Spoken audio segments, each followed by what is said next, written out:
Welcome to episode 21 of Shade Talks. Things look a little bit different today. In 20 episodes, this is the first time Jason and I have been in the same room while we're recording. Our podcast was born out of COVID, and Jason and I not getting to hang out and talk about movies a lot. 20 episodes later, we are finally socially distanced at the Sun King Brewery in Fishers. Today we are enjoying Shadowproof, and to tell us a little bit more about it is my buddy Steve. Today you're going to be sampling our 4-pack variant of Shadowproof. We just made this, it just actually is getting released today. It has a little different flavor than some of the beers that Sun King likes to make. This is an Imperial Stout, so it's going to be very heavy malt, very dark, very rich, a little bit of roasted flavor in the background. Each of the variants has a specific flavor, barrel-aged, Shadowproof, regular Shadowproof. Then we have peanut butter cup, and then a chocolate and rye whiskey Shadowproof. All right, thanks, Steve. That was great hearing about the 4 variants of Shadowproof that are available as of today. So episode 21 is called 21 and Over, or 21 and Older, and we are going to discuss scenes from movies that take place in bars, and then kind of just bars themselves in general. So these are not all the scenes that have ever taken place in bars. These are the ones that we narrowed it down to that we actually really enjoy a lot. So Jason, I know you just took a drink, but I want to cheers you for our first in-person episode. Cheers, man. I screwed that up. That's all right, dude. You're all good. Oh man, that is not a bad. That's pretty powerful. Smooth. Yeah, it's very smooth, but that punched you in the face. That's really good. All right, so let's move on to the movies now before I get too drunk off of that I won't be able to remember anything. First up, probably the most iconic bar scene, especially for any nerd, is Obi-Wan Kenobi cutting off a dude's arm in the Mos Eisley Cantina, which he also cuts off a dude's arm in the bar in Coruscant in episode 2. It's a thing that he likes to do. It's a thing that he does. He goes in bars and just cuts people's arms off. Why not? But for 1977 and being a very early part of our introduction to Obi-Wan Kenobi, it was kind of cool to just see this old dude get super aggressive in a bar. Well, I don't even think he was like super aggressive. It was more like I'm doing this, back up everybody. Don't come mess with me. It was just his warning to everyone. Sure. So After Star Wars, we go 3 years later. We got Stanley Kubrick's The Shining in 1980. Yeah. And there is the wonderfully iconic, very 5-minute long sequence of Jack Torrance talking to the bartender. Jack Torrance, having given up alcohol, and he was sober because he realized that it was ruining his marriage. That's part of the reason why they went and he took this, job at the Overlook Hotel over the winter holiday, was to try to repair his marriage from what his alcoholism had done to it. And all of a sudden, about halfway through the movie, I think it is, we find Jack Torrance sitting in a bar drinking whiskey, I believe. yeah, it's kind of weird too because I thought they did one heck of a job when they did the in Dr. Sleep. Oh, for sure. Yeah, like the Dr. Sleep sequence and how it mirrored the original. It's which, if you haven't seen Dr. Sleep, I can't remember if we talked about it on any of our podcasts. A very good sequel. Oh, yeah. Really well done. Not in the same genre as The Shining. A lot different. But still really effective and really awesome movie. One of my favorites from last year. For sure, I totally agree. I thought it was really well done. And like you said, that bar scene with Ewan McGregor. Michael Sheen, right? Michael Sheen, the bartender, was in Passengers, the Chris Pratt movie. That's right. This was, I can't remember the actor's name, but they got an actor who looked a lot like Jack Nicholson to be the bartender that one. Yep. They shot him oddly from the profile a lot. You never really saw that because from the side the guy looks like Jack Nicholson, Yes. but if you ever see the guy straight on for whatever reason, he doesn't look like Jack Nicholson at all. He does. He's just he looks off. Yeah. It's like somebody messed up his face or something. For sure. So when you see this actor, I wish I looked up his name. When you see him from the side, he very much looks like Jack Nicholson. So that scene with Ewan McGregor was a wonderful parallel to the one that was in the original Shining. Absolutely. But even that one in the original Shining is just a 5-minute long tense discussion between the two of them that, like, while nothing is going on, it's just the conversation just draws you in. Oh yeah, I mean, you know, when you have really well written dialogue, that's something that happens in movies. So we don't get enough of it. For sure. The next year in 1981, we got to go all the way to, where was it? Nepal? Sounds right. India? Somewhere over there, where Harrison Ford's Indiana Jones tracks down his former one-night stand, Marion Ravenwood. I don't think it was a one-night stand. You don't think so? You think he just bounced on? You think they were in a relationship? I think he totally was with her and like, or like I think they had a relationship and maybe they had that like physical relationship for only one night. Oh, okay. And then he bounced. Because obviously she's not happy to see him. Not at all. But I get the sense that there was more to them than just a one-night thing. I could see that. And, I mean, obviously she's even more pissed at him after he shows up because her whole bar gets burned down. Yeah. It's a nice, fun fight sequence, but unfortunately ends up with her bar being burned down. George Lucas must not like bars, right? Like, I'm going to cut off arms, I'm going to burn one down. Like, yeah, I don't know. That's a little weird. In 1985, we got, this is in my top 10 films of all time. It's one of my favorite movies. It's a Brat Pack movie. I absolutely love the bar St. Elmo's Fire. I can't get through that movie. I don't understand your issue with that movie. It is, it's so relationships and like, I absolutely love St. Elmo's Fire. I know you do. And we've had this argument many a time. I can't get through that whole movie in one sitting, man. Like, it's just blah to me. So it's the bar that Emilio Estevez's character works at in the movie. And then my favorite scene that involves the bar is the Halloween party, where they all show up, and then Rob Lowe has his saxophone sequence where he kisses Kirstie Alley while he's like, it's like the Spider-Man kiss, like he's laying over the speaker and he kisses her upside down. Like, I don't know. Every time I hear a saxophone, I automatically think of that shirtless dude with the chain around his neck from The Lost Boys, who's always like, like that's who. Yeah. Like any time a saxophone happens, I must have watched Lost Boys way too many times when I was younger. That's what's in my head every time. I'll tell you what, though, a good saxophone makes any song amazing. There are songs, especially from the 80s. Yeah, right? For sure. There are multiple 80s songs that I absolutely love because of their saxophone. In 1988, we ended up having the movie Cocktail. Which Tom Cruise, before he went crazy, before we knew that he was crazy. That's a better way to put it.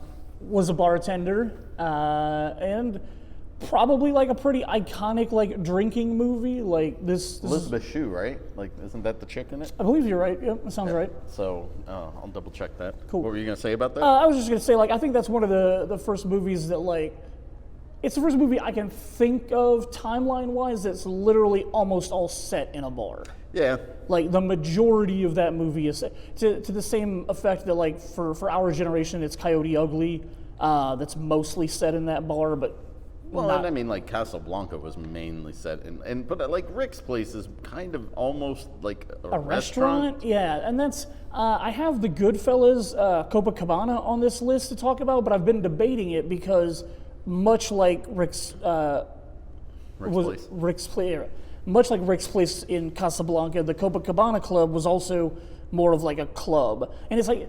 I had debated putting the Rocketeer on here for the Oyster Club, but then again, like, that's not really a bar either. There's obviously alcoholic beverages included, but like I can't look at that and go, that scene took place in a bar. Yeah. So like Goodfellas and Casablanca are kind of the same ones that I feel that same way about. Where like, yes, there is a bar in that restaurant, but I don't know. It's like that tough gray area. Okay. So, Who Framed Roger Rabbit gave us the Ink and Paint Club, which I don't really feel like it's in that, like, minutes-wise, in that much of the movie. It's not. My kids love that movie. Do they? And Nice. They like to watch it whenever they watch it, they end up watching it like 3 or 4 times within a short period of time, as they do most it's a movies. great movie. Yeah, but like most movies, it's like they watch it and then they're like, oh, I want to watch it again the next day, and it's just kind of annoying. For all you people who are not parents, that's what kids do. I know I did it to my parents when I was younger. I used to watch Transformers the movie all the time. Yeah, Who Framed Roger Rabbit, you're right. It's not in the movie very much. Right. I mean, it does play some pivotal roles. Exactly. In it. That's where his main squeeze, Eddie Valiant's main squeezes. Mm-hmm. And, you know, and then you got Roger gets to hide behind the wall. The wall. Yep. But yeah, it's a lot of fun. Silly movie. It's a great movie, and the scenes that are there are pretty hilarious. But like I said, just not a huge part of the movie itself. Yeah. And then we got Roadhouse and the Double Deuce. Dude, like, and what's awesome about the Double Deuce is I love how this is one of those movies that's pretty iconic for our generation.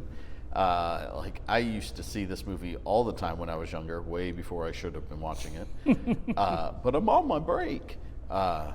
So what I thought was kind of cool is you see that transformation of the Double Deuce. Because when he first walks in, there's that fence that's around the performers, so that they can't get hit with stuff. And then, and it's just literally like, you would think of it almost like a pirate bar or like a cowboy bar. Yeah. Like, you know what I mean? Because like these people don't care. They get in fights constantly. They treat everybody like trash. They do all stuff they're not supposed to. And then you know, then Dalton comes in. He's like, no, this isn't how we do business, and changes the entire place. And that movie ends too soon for me. Okay. And what I mean by that is I would love to see what happens after he killed everybody. Sure. For that town. Like, it's almost like I killed everybody, I'm out of here kind of thing.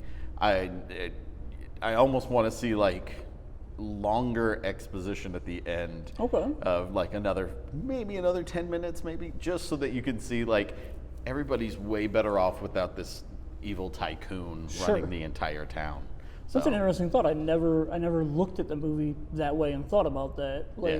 I totally would love to see like the Double Deuces like flourishing and like everybody, like people are moving into the area, that kind of stuff. So I'm really glad that you had so much good stuff to say about the Double Deuce, because I know that I upset my buddy Jay, because I can't lie, it's been at least 20 years since I've seen this movie. Dude. Watched it a couple of times growing up, but like I obviously don't remember the movie as well as I thought I did, because like I can't think of very many major scenes that happen like at the bar itself. Like I remember the dude's house blowing up, and I remember like the fights that they get in like at the parking lot or whatever it was. But like I just don't in my brain, 20 years removed from watching it, I can't think of a lot of scenes that actually take place inside the bar. Oh, dude, there's so many. There's stuff in the parking lot with his car and stuff like that. There is, and I mean, but I mean, you have the whole aspect of that's where Sam Elliott dies, is at the Double Deuce. Oh, good call. You have, I mean, so that's a major spoiler alert. Sorry about that one. That's right. He finds him with the knife in his chest on the bar top, right? Well, on a table? I think he's on the bar top. I think you're right. I don't remember him having the knife in the chest, but he's got a napkin or something over his face. Okay, I want to say he has a knife. I can't Again, remember. It's been 20 years. So. But yeah, like most of that movie, I'd say like 75% of that movie takes place at the bar, maybe 70. But I must have just blocked a lot of. I don't know. That's something that's even worth watching to this day. I probably should look into watching it again. It's entertaining enough. So. The other movie, so I put up a poll online to see what scenes people remembered the most from these various movies that we're talking about today. Bless you, good Excuse sir. me. And Jay had mentioned the fact that I didn't bring up the Mad Dog Saloon from Bill and Ted's Excellent Adventure. Oh, well, I mean, like, that's barely in the It's movie. like a 2 to 3 minute scene in the movie, but it's where they meet Mr. the Kid. Yeah. And that's the first place that they time travel to. You actually said that. Mr. the Kid. but it's the first place that they time travel to. So storyline wise, it's kind of important, and it's the first place that they go. But they play poker with Mr. the Kid, and I think it's pretty funny. I think it's a pretty memorable scene for the movie. I mean, it is, and I will agree with you on that. So what was Jay's issue? The fact that Jay just couldn't believe that I didn't have that included in the poll for asking people. And my defense being, it is only like a 3-minute scene in the movie. However, it is. I made sure to tell him it's definitely on the script that we talked about today, but that I didn't feel like it was important enough to be included in the poll. Gotcha. Interesting. I didn't feel like anybody else would go, yes, that's the bar scene I remember from all of these movies. Yeah. That's the one that's the most important to me because it's so short. But they play poker. They have a lot of comedy that goes on in that scene. Goodfellas in 90, kind of we talked about this a few minutes ago, like the Copacabana is really more of a club that just happens to have a bar, but there's a lot of like sit-down seat, like dining and stuff like that. So the one memorable thing from it is Tommy DeVito's "Do I look funny like a clown to you?" Funny, like that whole like rant that he goes on is pretty hilarious. Beats the crap out of the dude. And then beats the crap out of him. Yeah. So that is a very memorable scene in the Copacabana Club. Which is hilarious because if you think like to find out the history of Joe Pesci is kind of amazing because this guy, when he was in his, I forget if he was late teens, early 20s, whatever the case may be, he ended up becoming friends with Frankie Valli in the Four Seasons. Really? And, oh yeah, dude. And like he was like their, like basically like their gopher on their tours. Like he, oh wow. And he was best friends with them growing up. So he became like a part of that group in the background. That's really awesome. And hung out with them the entire time. Well, then they lost popularity over the time, and want to say in like the 70s or the 80s when Joe Pesci started really skyrocketing on his career for acting, he ended up hiring one of those guys to be his back man. No way. And yeah, like so one of the guys from the Four Seasons is actually like Joe Pesci's guy. That's pretty awesome. Yeah, so like he returned the favor and like yeah, so as far as I know that still happens. Dude, that's awesome. I never knew anything about that. Yeah, like Joe and to think of the fact that somebody looked at Joe Pesci and like was like he needs to be the angry little Napoleon syndrome dude. And in every movie he makes. Every movie. Like, besides what? Lethal Weapons? Like, that's the only one where he's kind of like, because he's just the sniffler and. Yeah. Like. But I'd still say that his character in the Lethal Weapon franchise is still very much a Napoleon complex character, and that's why he talks so much and like. Yeah, but I mean, tries to be the best at everything. Not intimidating. Oh no, by no, any stretch. No.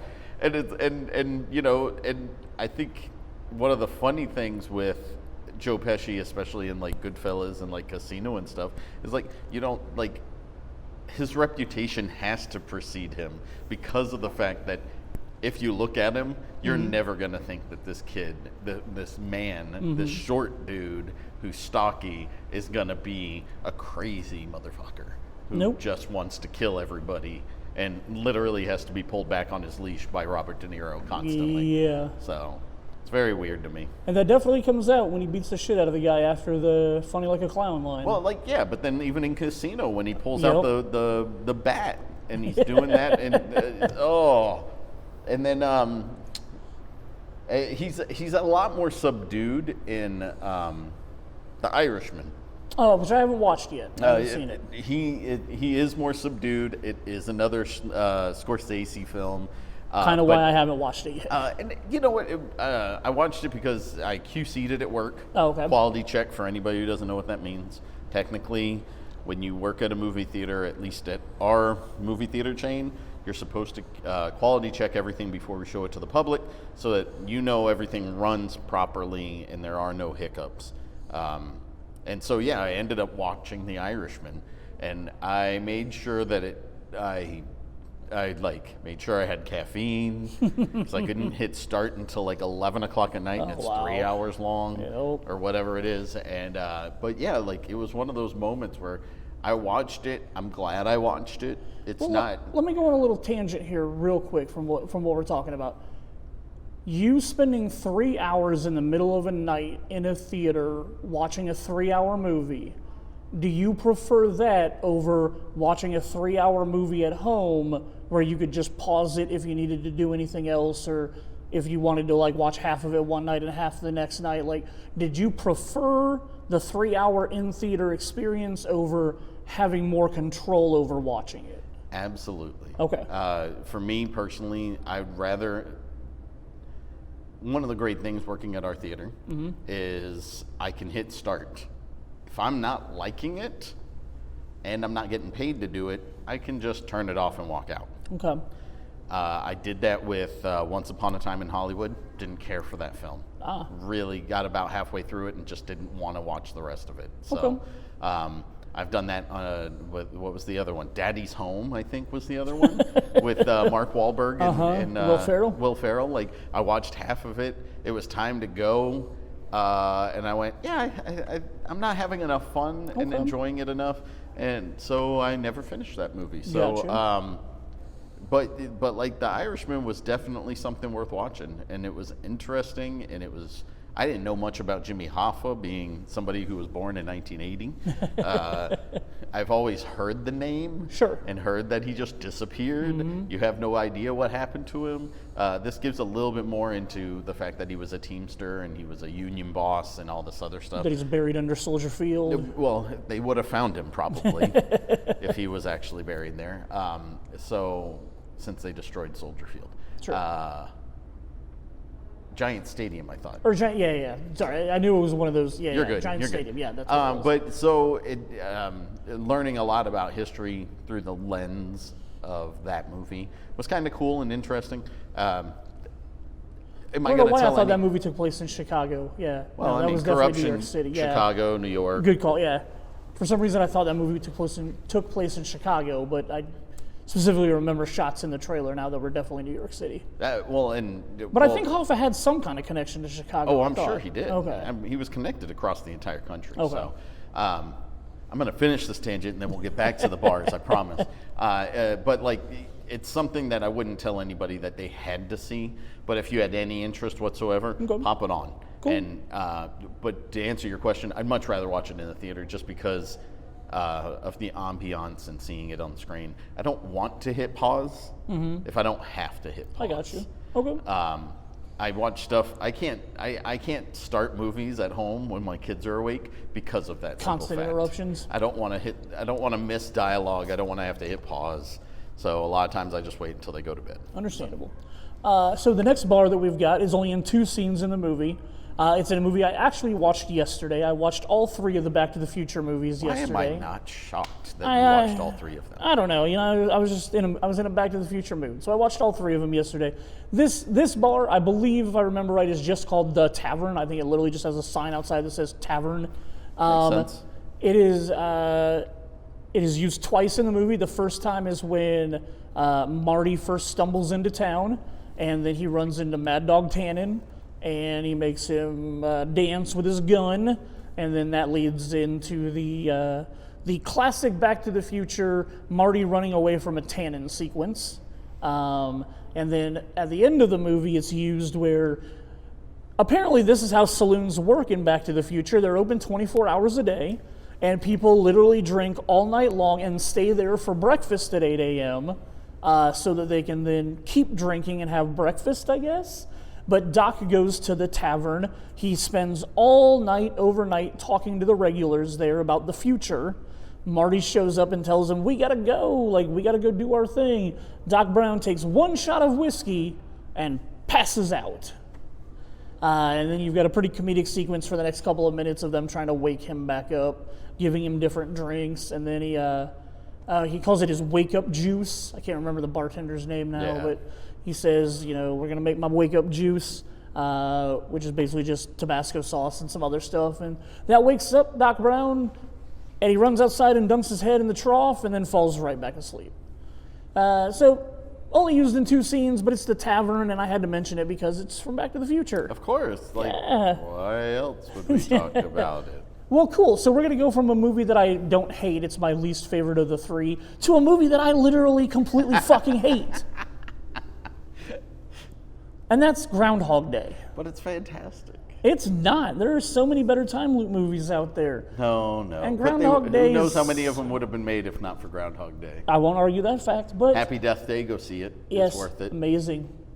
So we've got I don't even remember the name of the bar, the Old Courthouse, and that is where he meets. Well, he doesn't meet her there. He knows her. Right, but that's where he. Andy McDowell. Andy McDowell, and he starts ordering the drink that she's going to drink because he's trying to make her think that he's a option for her. I mean, out of all the things that happened in that movie, I don't. The Old Courthouse is not something that sticks out in my brain much. Besides the fact that when he plays the piano, like, and he's like, he's like going off on it, Yep. and then he's like leading the entire band. I forgot about that. Hate that too. That's that's probably the only sequence I can think of where I'm like, oh, that happened in the movie, and that takes place in the bar. So I'm not sure why this is on your list for a movie that you hate. Because it's a bar. Like, understand and I that, know a but- lot of people really like it. And if I didn't put it on there, somebody would have yelled at me for it. You'll get yelled at no matter what. That's true.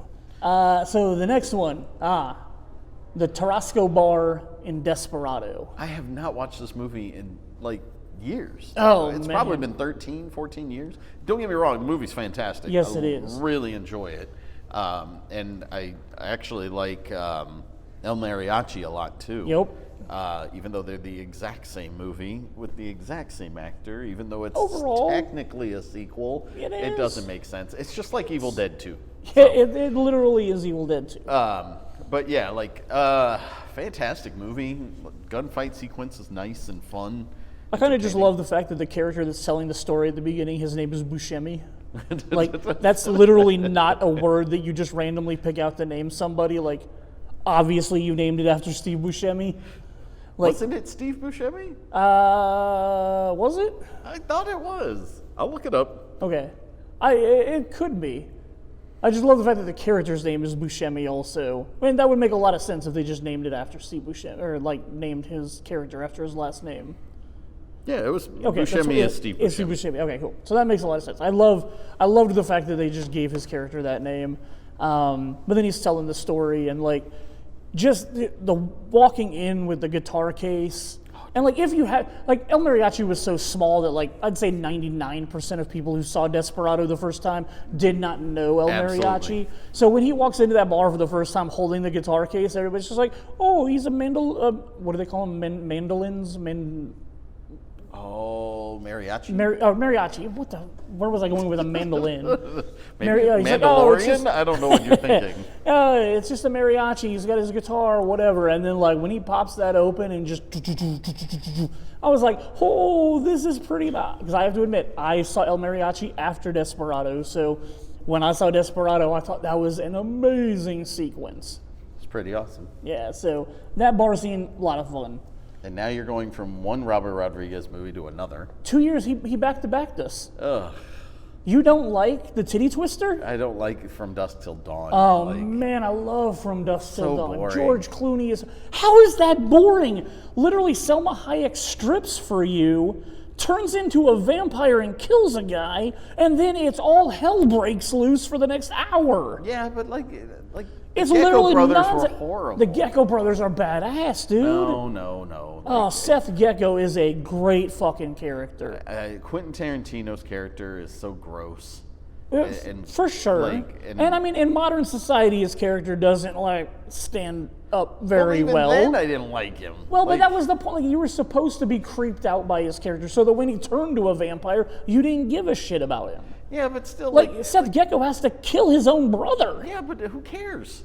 I did. I thought, dude, can you kill your brother?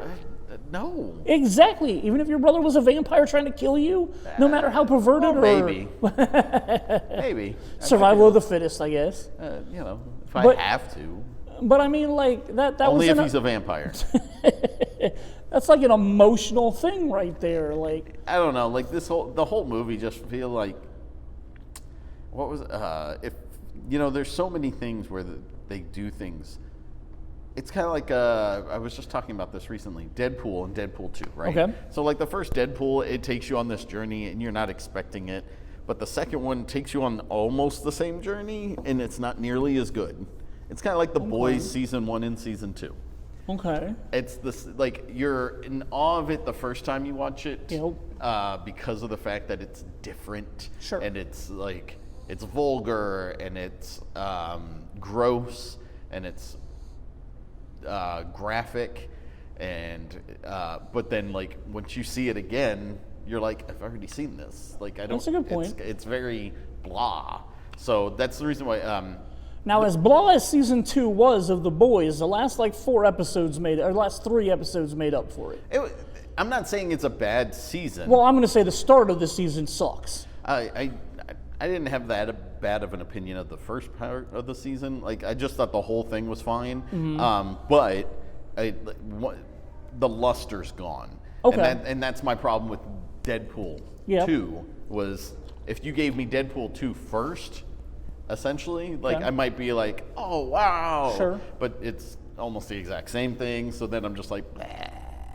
So I don't know. There's when it comes to From Dusk Till Dawn, here you have Quentin Tarantino working with Robert Rodriguez, and it's like it's like Robert Rodriguez took all of the graphic and vulgar stuff that Quentin Tarantino does, and put it into a vampire movie. I'll agree with that. And you got to think, like, they started hanging out a lot. I understand, but after their movies, after Pulp Fiction got big and then Desperado got big, like, they were in the Miramax tribe. Yeah, so and they were friends. They were friends. They were traveling around together a lot. You got to think that Tarantino had an influence on Robert for this movie. Absolutely. And like, doesn't Tarantino have a writing credit on this? He might. I honestly believe Tarantino has a writing credit on From Dusk Till Dawn. Because it's definitely super above and beyond. Like, nope. He doesn't? Just Robert Rodriguez. Just Robert Rodriguez. Okay, so obviously Tarantino had a huge influence on it. Yeah. They threw the ideas around together. Yeah, they hung out. He might have fleshed out the whole thing, but because I mean, you've got to think, it's like Desperado, very like down to earth, very like normal. Yeah. And then like to jump straight into From Dusk Till Dawn, it definitely feels like Tarantino had a huge influence on it. And I'm sure that even if Robert Rodriguez has the writing credit for it, they're probably on set and Quentin Tarantino's like, let me throw some more fucks in there, like something along those lines. Like, I'm sure that, But I don't know. This movie's one of those ones where a lot of people loved it. I didn't love it. I did. I love Pulp Fiction. I still enjoy Pulp Fiction. I won't say I love it anymore, but I really enjoy that movie. Sure. Robert Rodriguez, I think I like The Faculty more than I like From Dusk Till Dawn. Well, I agree with that. I love The Faculty. So, yeah. I don't know. So the next bar that we're going to talk about, I had all week in my head that I was going to memorize the whole Vickers speech so that we could go at it right here. And it's too much. It's too many big words for me. So. Do you like apples? Yeah, applesauce. But yeah, so the Bow and Arrow Club, the Bow and Arrow Bar, is where in Good Will Hunting. So there's actually 2 bars in Good Will Hunting. There's the L Street Bar, which I believe to this day is still the L Street Bar. This bar, the Bow and Arrow Bar, is shut down. Like, it's not a bar anymore. I believe the L Street Pub or L Street Bar is still a real functioning bar in Boston. But that's where the L Street Bar is where we see our main characters in their element. Well, and then there's also the one that's near the end of the movie, where Robin Williams walks into and has the discussion. Yeah. Of, I don't even know. He's talking to the bartender, and they're like, "Hey, do you know who this person is?" And he's like, "No, who's that?" I forgot all about that scene. Like, yeah, that's the 3rd bar that's in this movie. I love that movie, man. That movie is top notch. I know some people who really don't like it and who want to complain about the fact that it was written by that ghostwriter, not actually by Ben Affleck and Matt Damon. Whatever the case may be, it shook out the way it shook out. It did. And yeah, that movie is fantastic. It is a wonderful movie. But this is the great scene where you get Ben Affleck. So normally Matt Damon and his 3 buddies normally hang out at their like little local. It's called the L Street Bar.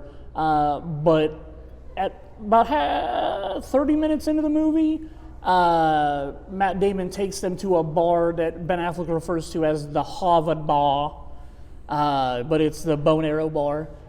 So they go there, and Ben Affleck spots two fine honeys that he wants to go mac on. So he goes over there. It's Ben Affleck. What else does he do besides mac on hot honeys? And I'm not gonna lie, like, and this is just me personally, and my wife's gonna be mad when she hears me say this. But there's Minnie Driver, and then there's the much more attractive blonde that's sitting next to her. Ben Affleck's going after the blonde, obviously. Right, but he's talking to both of them. But You I don't always understand. have to talk to the Duff, right? Like, I don't understand why the blonde wasn't the main lead, because I don't find Minnie Driver that attractive. oh, but that's your choice, like, right? Because like, I think Minnie Driver is absolutely adorable looking. Okay. And maybe they weren't going for somebody who was like completely sexualized. Like maybe that was the whole thing. Was Maybe. like, and maybe that's why Will likes her more too. Is Okay. like he really. She's got it up here. Yeah, Yeah. like it's that aspect of things compared to just her being. You could have gotten somebody who looked like Scarlett Johansson to be in that Sure. role, but I don't know if it would have been as effective. Because like, when was the last time that? Wait, we watched Transformers, and the hot blonde is this super IT tech lady. And don't get me wrong, I'm sure they exist. There's no question in my mind. But the believability on a Michael Bay movie, surprise, surprise, he has to have a hot blonde doing the most technical stuff, or It's on the level of Dr. Christmas Jones. Yes, Christmas Jones. Yep. And being Denise Richards, like nuclear physicist, my ass. Yeah. Like, there's a believability factor, and I look at Minnie Driver as somebody who you could believe that she would become a doctor. I can see that. So And her friend could have been Ben too. Affleck goes over to mac on them, and then douchebag ponytail McGee rolls over Totally ruins it. and is a complete cunt. Well, of course he is. It's written that way. And Speed of plot. Yeah, exactly. And then Matt Damon has to come in and save the day.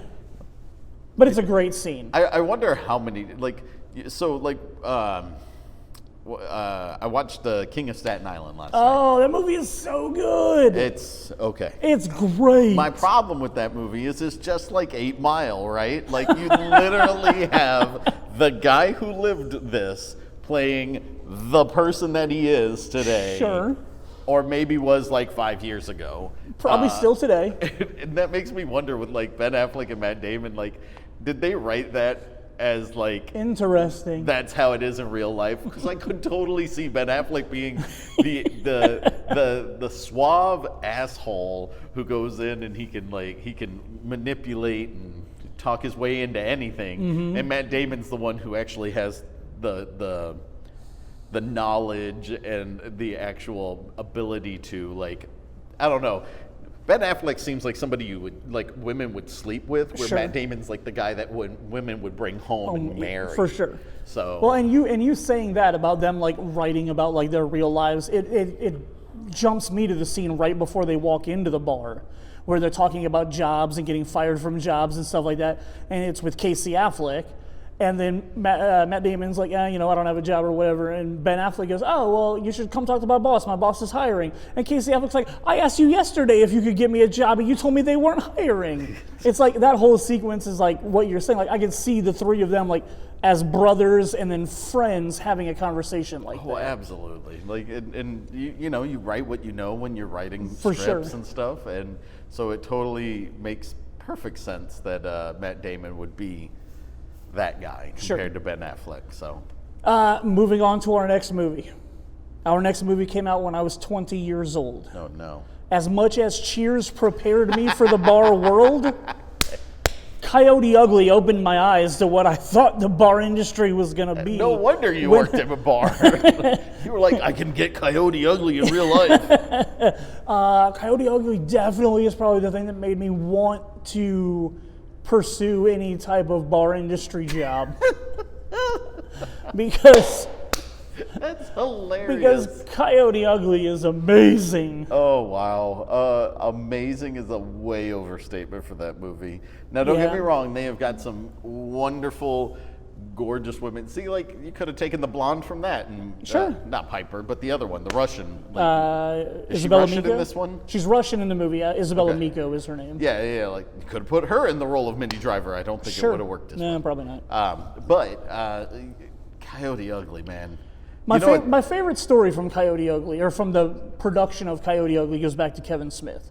And Kevin Smith said at one point that he did a script rewrite on Coyote Ugly. Okay.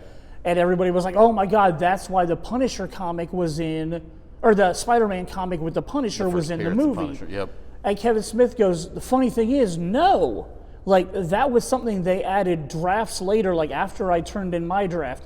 He goes, the draft that I turned in, they kept one line out of everything that I wrote for Coyote Ugly. And it's when Violet Sanford says to Isabella Miko, I think I'm falling in love with you. They're in the bathroom together, and like Isabella Miko gives her like the pep talk about like, you got to go out there, you can do this or whatever. And Violet goes, oh, I think I'm falling in love with you, just like as a friendly joke. But Isabella Miko's reply, where she goes, oh, honey, I've never played in the majors. I mess around a little bit in the minors, but I never went pro. That was the line that Kevin Smith wrote that they kept in every draft Which is a of great Coyote line, Ugly. It actually. is. I really enjoy that line. It's funny. So I just think that's hilarious. One of the things that, oh man, you were talking about that. Funny side story. Yep. I was working at, Eastgate? no, No? this was General Cinema, the Greenwood Theater. We opened Okay. right around, we opened in March or Oh, April yeah. And this of was that a year. May this release, May. I think? Or August? May, No, it was an June. August release. Okay. Yeah, it was an August release. All I can remember is that we had banners of each of the girls inside I need to go on eBay. inside the lobby. And all I can tell you is I thought it was absolutely hilarious that Gene Foster kept the Tyra Banks one. Gene Foster was Ryan Foster, ask your dad about the Tyra Banks banner. he'll buy it from her. I might buy it from him. Heck, it might even be in Ryan's house. Oh, Ryan. 'Cause he might have pulled it down to give to Ryan. Ryan Foster, do you have the Tyra Banks banner? Answer me. So, but yeah, I remember, because I was like, oh, I want that Tyra Banks. But like, out of all of them, I thought Tyra Banks in that movie was the most smoking. And I definitely wanted that one. And I was overruled by my general manager at the time. Well, here's the thing you got to think about. This is the odd thing. Like, as much as I absolutely love Coyote Ugly, the bar itself not featured in a lot of the movie. It's very little. It's I'd say 25%, not like super tiny. Yeah. But in the overall story arc of the movie, first 10 or 15 minutes is in New Jersey. Then it's her getting set up in New York and going around all the record like companies and whatnot. robbed. And getting robbed. And then like there's the one scene where she goes for her job interview. That's 2 minutes long. Then there's 15 to 20 good minutes actually inside the bar.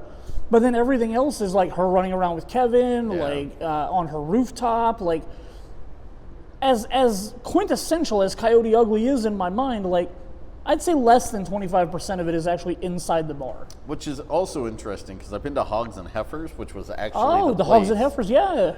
The Hogs and Heifers in the meatpacking district in New Nice. York City, which was thank you to my wife and to Jason McNear for taking me there on my first trip to NYC. Oh my God, I'm so jealous. I forgot you've been there. And it's not as impressive when you're Really? It looks a lot like what they did in the movie. Does it really? It's very similar. So it's not like a Cheers Boston thing. No. No, It's nowhere. okay. It's not like.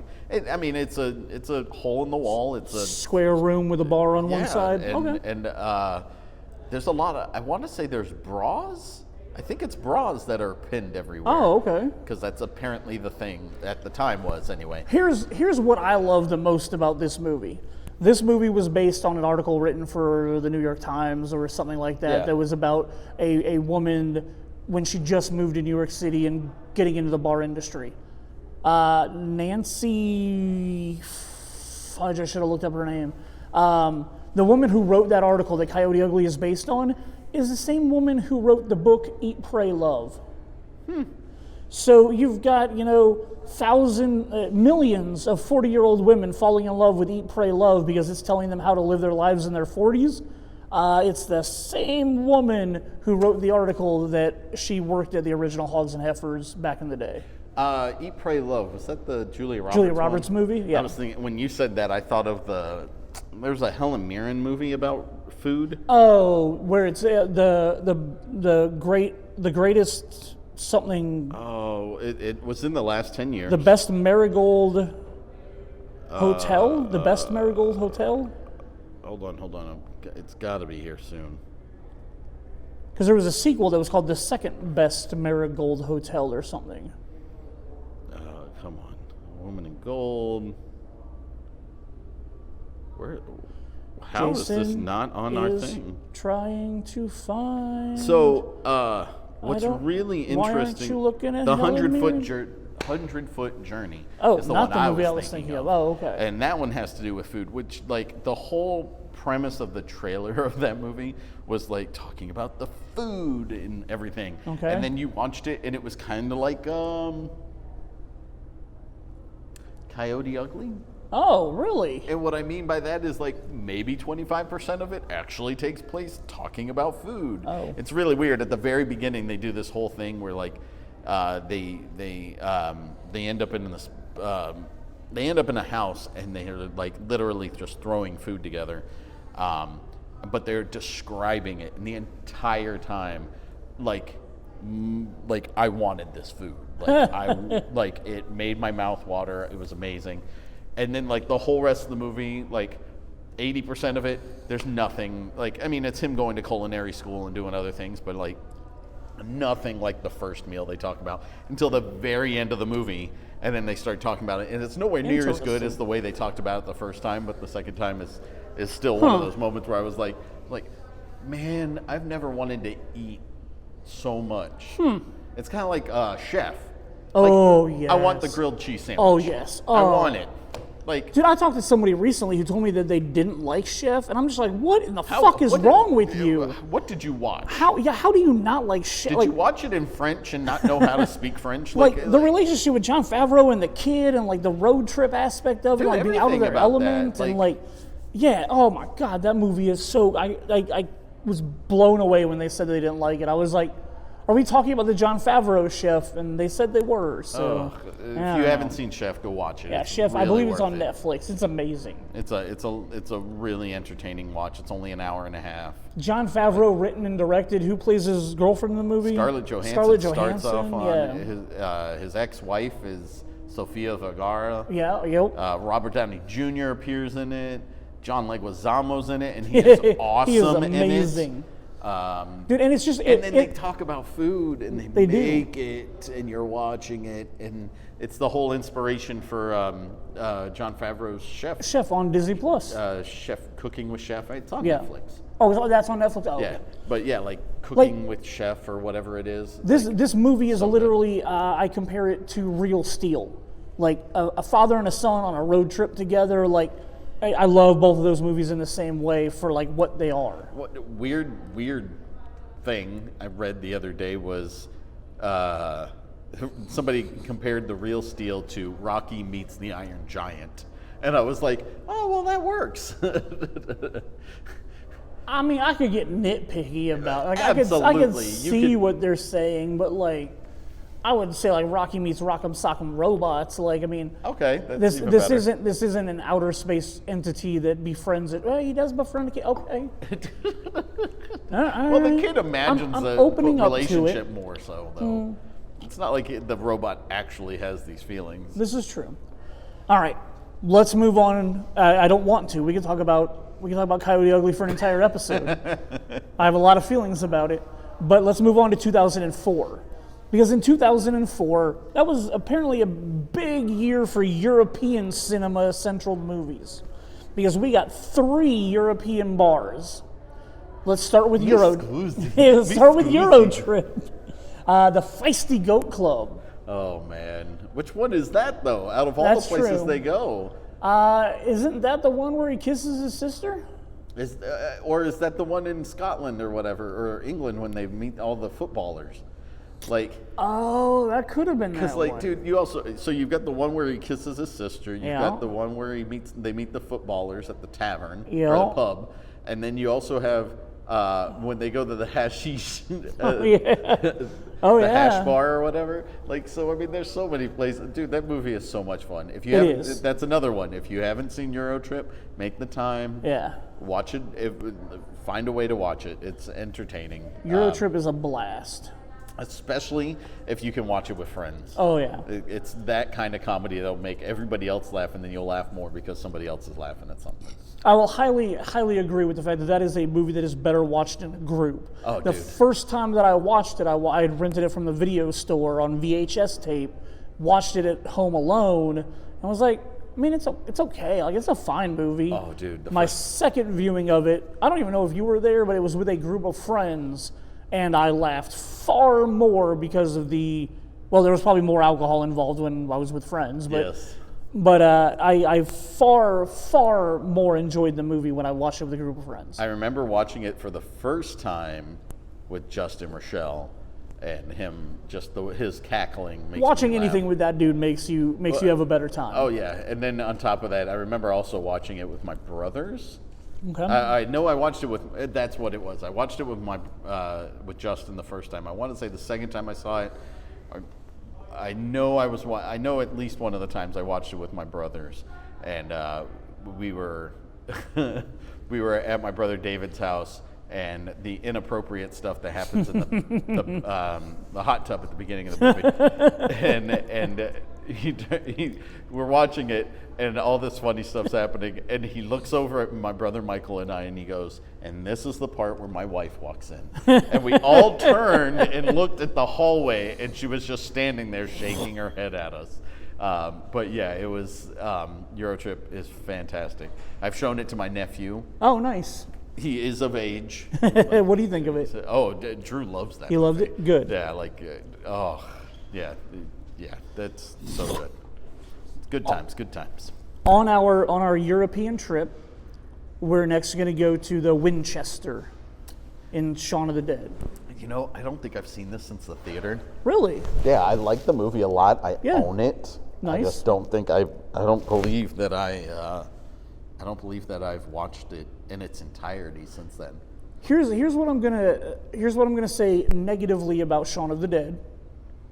Is it was followed by Hot Fuzz, and I absolutely love Hot Fuzz. So if I'm looking for my Nick Frost, Oh my gosh. God, I'm drawing a blank on his name. Peg. Simon Pegg. Yep. If I'm looking for my Peg Frost fix, I go to Hot Fuzz. Like, can I understand that. absolutely love Hot Fuzz. I love the action Yarp? aspect, the Yarp. I love like Narp. I love James Bond being the bad guy. Like I love all of the aspects of that movie more than I love Shaun of the Dead. I like Shaun of the Dead. It's a great movie. Let's go over to the Winchester and let this blow over. Like I get why people love Shaun of the Dead, and I do too. And we'll get to At World's End in a minute.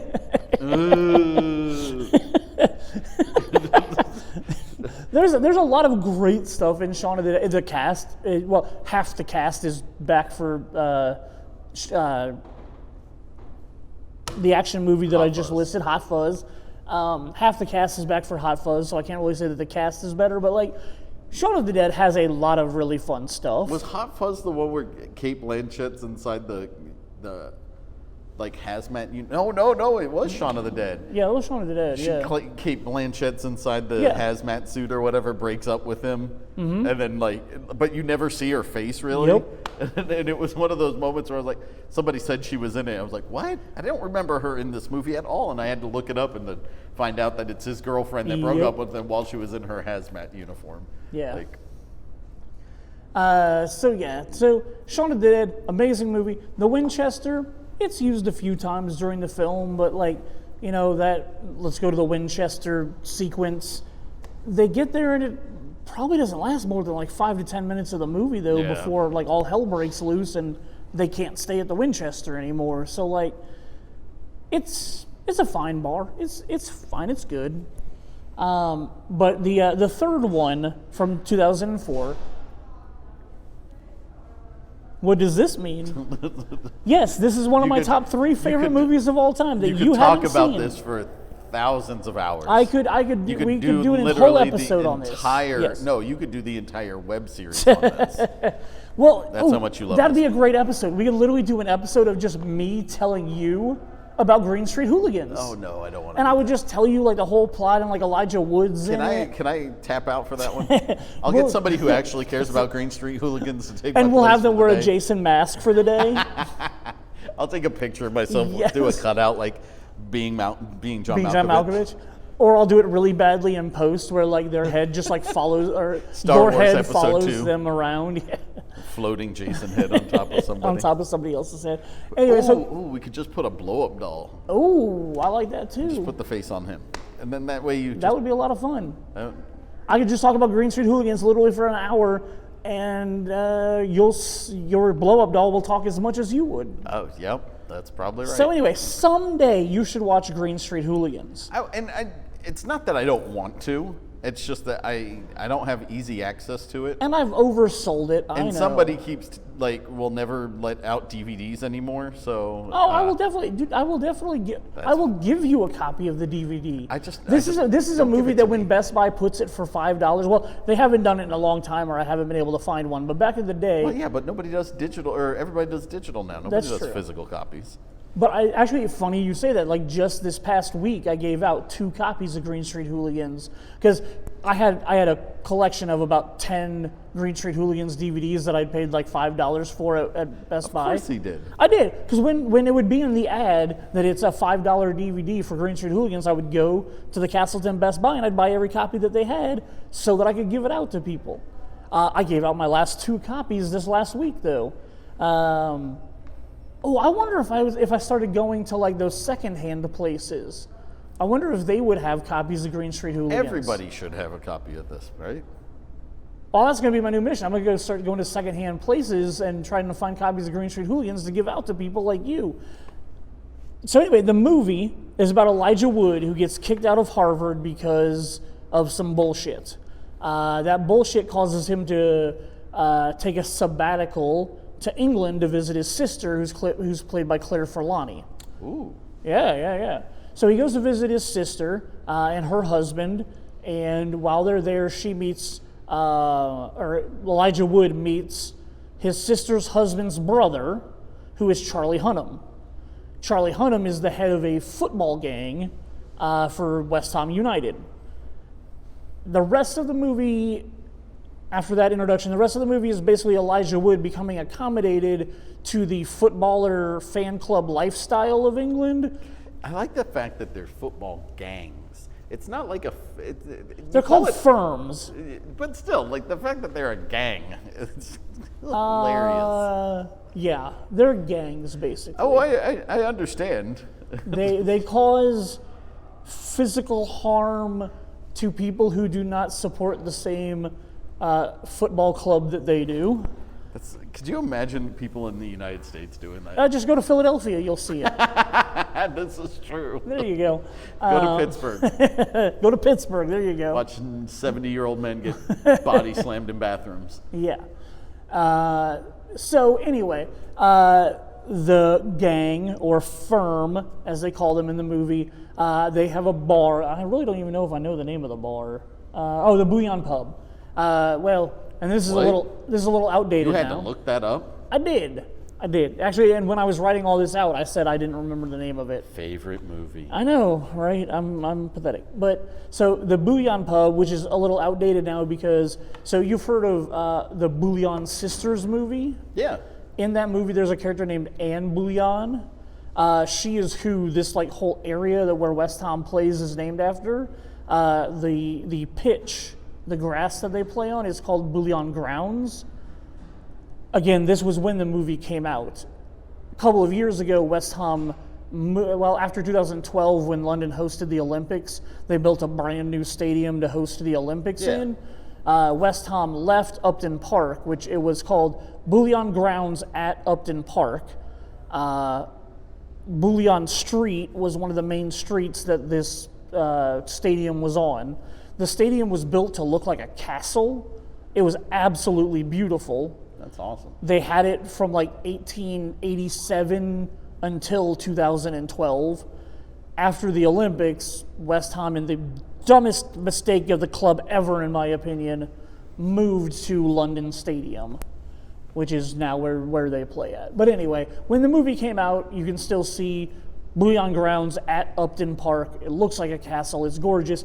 But on Bouillon Street, there is Bouillon Pub, which is where they would go pre-match, post-match, just to hang out. It was the club's hangout bar.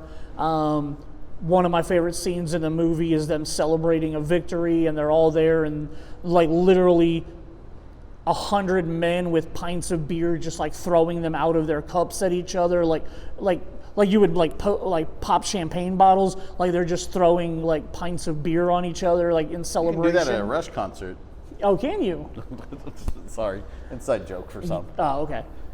So that pub, it's not in a lot of the movie, but it's got a couple of really big scenes in the movie. There's some confrontations that happen at that bar. There's one very big fight scene that happens at that bar in the movie. So it's a really central location for Green Street Hooligans. Okay. So then we're going to move on. This is one of my least favorite Tarantino movies, but I can admit that this sequence in the movie is absolutely amazing for the dramatic tension that it creates. And that is the La Louisiane, where it has the standoff between the bastards and the German soldiers. Is that the one where Magneto does the 3 instead of the 3? Yeah. Yep. Absolutely, totally agree with you. It's the underground bar that they go to, yep. and totally agree with you. Quentin Tarantino. This movie was. I like the. I almost feel like this is his Spike Lee movie, where I liked a lot of it until the end. The end being very cartoonish, but then again, this is what Quentin Tarantino does lately.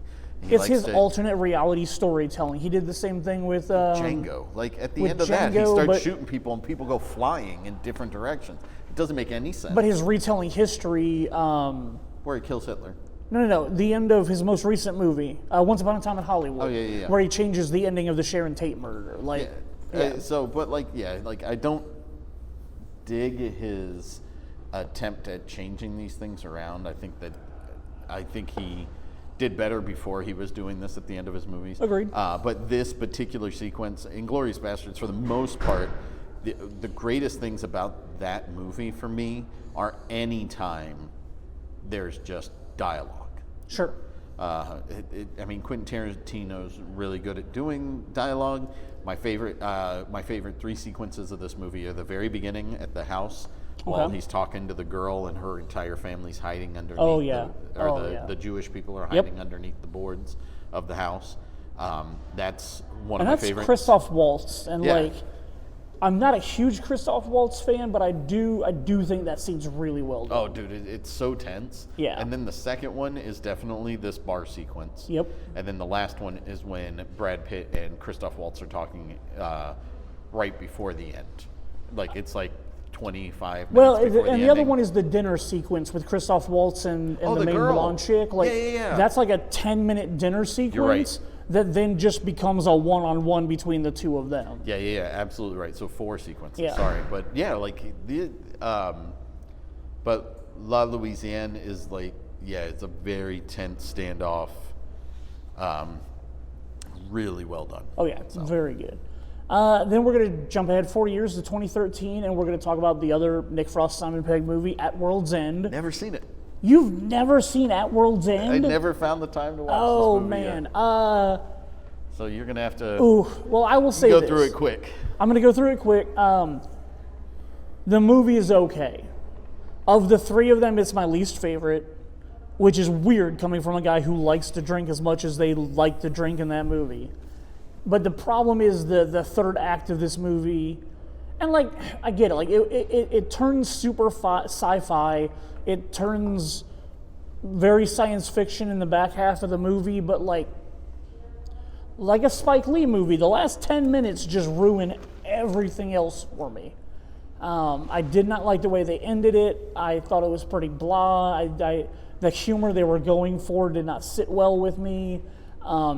a lot of the bar stuff at the beginning, like the first 2 bars that they go to are literally the exact same bar. Like they go to one bar, they have a pint, and then they go to the second bar. The second bar is literally a carbon copy of the first bar.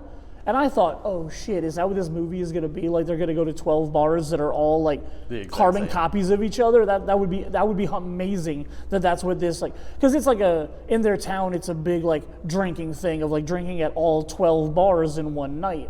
So my thought was, oh my God, is this the story that they're going to do? Is like every bar is the exact same, so you never actually know like how far you made it because you're in the same bar every time. But that's not the joke that they go for, which sucks, but it's okay probably for their storytelling. So every bar after the first 2 identical ones changes slightly and has other things involved, and the names of all of the bars kind of like play into what happens in that bar. Gotcha. So for a movie that's about doing a pub crawl with 12 bars, you think I would love it, but it gets old, it gets not even repetitive in a humorous way. It kind of loses its way, and then, like I said, like halfway through the movie, the super sci-fi element takes over. And I'm a big sci-fi guy, and I didn't enjoy the way it played out. Maybe it's the English humor that we didn't get sometimes. That's possible too. So I'm gonna list off the 12 bars real quick. These are all the 12 bars that are in the World's End. The first one's the First Post, and then the Old Familiar makes sense because it's familiar because you just went to the First Post. The Famous Cock, That's funny. the Cross Hands, the Good Companions, the Trusty Servant, the Two-Headed Dog, the Mermaid, the Beehive, the King's Head, the Hole in the Wall, which does have a funny moment in it, and then the World's End, the 12th bar, where the 3rd act takes place and is just unfortunately not as good as I was hoping it was going to be. So those are the majority of the famous bars that I feel like have been a part of my life. Again, I didn't go back into the 50s or the 60s. Like I know The Gambler takes place in some bars. I know the Paul Newman pool shooting movie, The Hustler. The Hustler, takes place in some bars. Like, and as much as I like those movies, those weren't ones that like affected me growing up very much. It's interesting that you're leaving out 2 that pop into my head that I'm kind of surprised aren't on your list. One is Pool Hall Junkies. Like, which again, the pool hall itself doesn't have a bar in it. The main pool hall in the movie doesn't have a bar. The opening sequence does take place in a bar. Okay. I'll give you that, and that's definitely, you're 100% right about that. The opening sequence with Ricky Schroeder and the black guy whose name that I can't remember. I can't remember the black guy's name. That sequence where they have the pool shootout and then Mars Callahan goes to the bar while they're on a break. Definitely a big sequence in Pool Hall Junkies.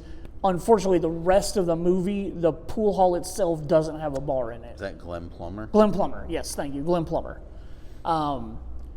So that opening sequence does have a bar. It definitely is a very antagonistic moment in the film where you learn that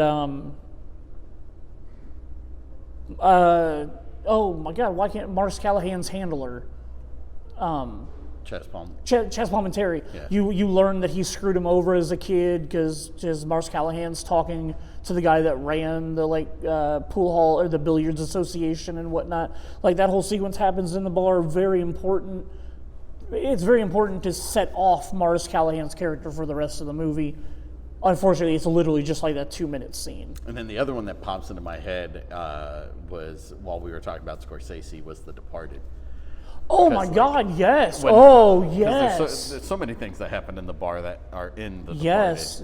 Jack Nicholson and Matt Damon have so many conversations in that bar. But like Leonardo DiCaprio when he's wearing the cast. Oh, yes. And then they Yep. take it and they just start breaking it right there. I when he's completely like, forgot about what's- The Departed. When he says, "I want cranberry juice," he's like, "What's the matter? Are you on your period?" Yes. The part where like everybody's hanging out in the bar and you see Jack come out from the back and he's covered in blood. Oh yeah. Like Yep. yeah, like that. And I don't know the name of that bar either. I don't know the name of that bar. I didn't even think about looking into it. But yeah. So here's the thing I'm going to explain to everybody. When I put up the polls that I do and when I write the scripts for these things, I just go with everything I can think of off the top of my head. part of my reason for putting up the polls and having it open for everybody to put in their opinions is so that you can remind me of things that I forgot about, like these movies that I completely forgot about The Departed, and it should be on the list. Well, and again, like I didn't even think about it until we were talking about Scorsese films, Sure. and we were in Goodfellas and Casino Yep. and all that, and it was just like all of a sudden Jack Nicholson and Leonardo DiCaprio sitting yes. and talking. Like that was the thing that popped into my brain. I was like, oh my God, that's not on our list. No, Why it didn't we think of wasn't that? at all. So a lot of those polls, and like people like my buddy Jay or Jill or even Mike Owens in the past has put up things that I've forgotten about. Like that's why I do that, is because I want you guys to be able to remind me, Shane, your brain's got a lot of shit up in there, but you don't remember everything. That's for sure. So yeah, for sure, I forget a lot. No, So, and I just mean in general for anybody. When I write these scripts and I come up with my ideas of what we're going to talk about, like I don't always remember every single thing. So I love getting the feedback and opinions of people being like, Shane, you forgot about the Mad Dog Saloon. I actually didn't, but I understand that it would look like I did because I didn't put it on the poll. But so I forget about stuff, and those are two very good examples that I forgot about. And again, like Pool Hall Junkies, I had thought about, but because it was such a small thing and not a lot of people have seen the movie, I could see not putting it on that list. But it still should have been one for us to mention. Top Gun. But is that a restaurant? Oh yeah, I guess they It's drink the- at. Well, no, but he meets Kelly McGillis at a bar. That's not a bar. That's not a a bar? restaurant. Oh. It's at the bar in the restaurant, but it's like okay, good it's point. like good the point. Yep. not the gentleman's club. It's the officers club. Yeah. So it's like a club, but No, they you're definitely absolutely meet right. at the bar. But you're right. In Top Gun is definitely another example of that is a 2-minute sequence of a bar inside of a restaurant. Well, and what came to my brain more so was when Goose is playing the piano. Oh, that might actually be a bar. It's not, because they're there with their family. Oh, good call. The kids are there Yeah. then. Yeah, that's So right. yeah, like it's just. But it was the 80s. It might have been a bar. It's possible. So now you want to talk about what? So now we're going to talk about TV bars. TV bars. Everything that we just went through on the script was all movie bars that have had an influence on me while I was growing up. Movies and movies that I hate that had bar sequences in them. But bars that I could think of while I sat down to think about the script for this episode. TV bars. Obviously, the number one bar that has influenced my entire life moving forward. McLaren's Pub. No, we're getting there, but my parents, when I was growing up, I don't know why they watched Cheers, because my parents aren't drinkers, but my parents watched Cheers, so I watched Cheers. And coupled with Cheers is Gary's Old Town Tavern. Gary's Old Town Tavern was Bar Wars through the entire series of Cheers.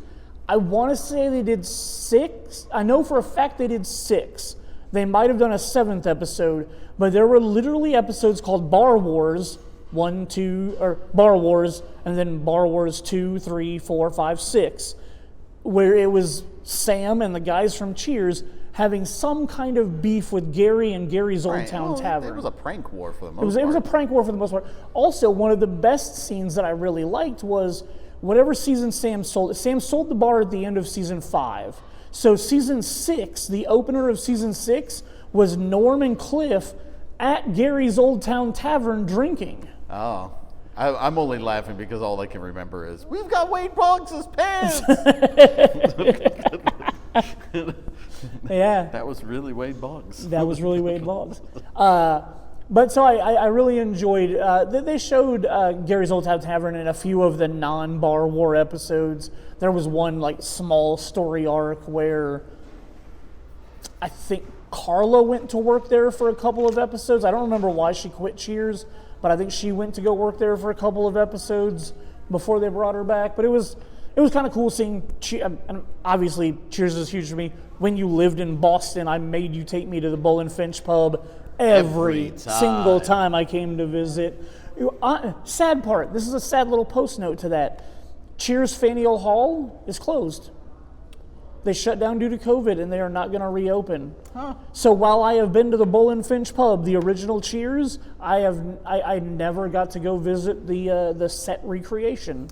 It wasn't as reconstructed as you would imagine. Really? Yeah, it didn't look exactly like because when you went to Faneuil Hall, you had to walk down a flight of stairs to get to it, and it didn't.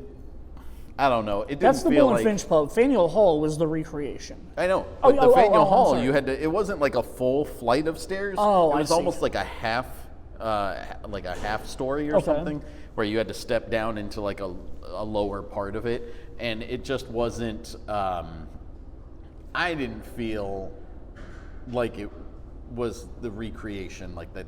I always Okay. had heard. Yeah. Oh, they recreated Really? the TV show, Did and they it have might the have been Indian? like, Did they have the Indian at the front door? no, like No? that's the thing is it was like a very open area. Like it wasn't. Yeah, it did not. To me, it did not feel anything like what the bar at Cheer. Did it have the center square bar though? It did. It did. Okay. It did, but it didn't. Yeah, like the rest of the besides the bar. Yeah.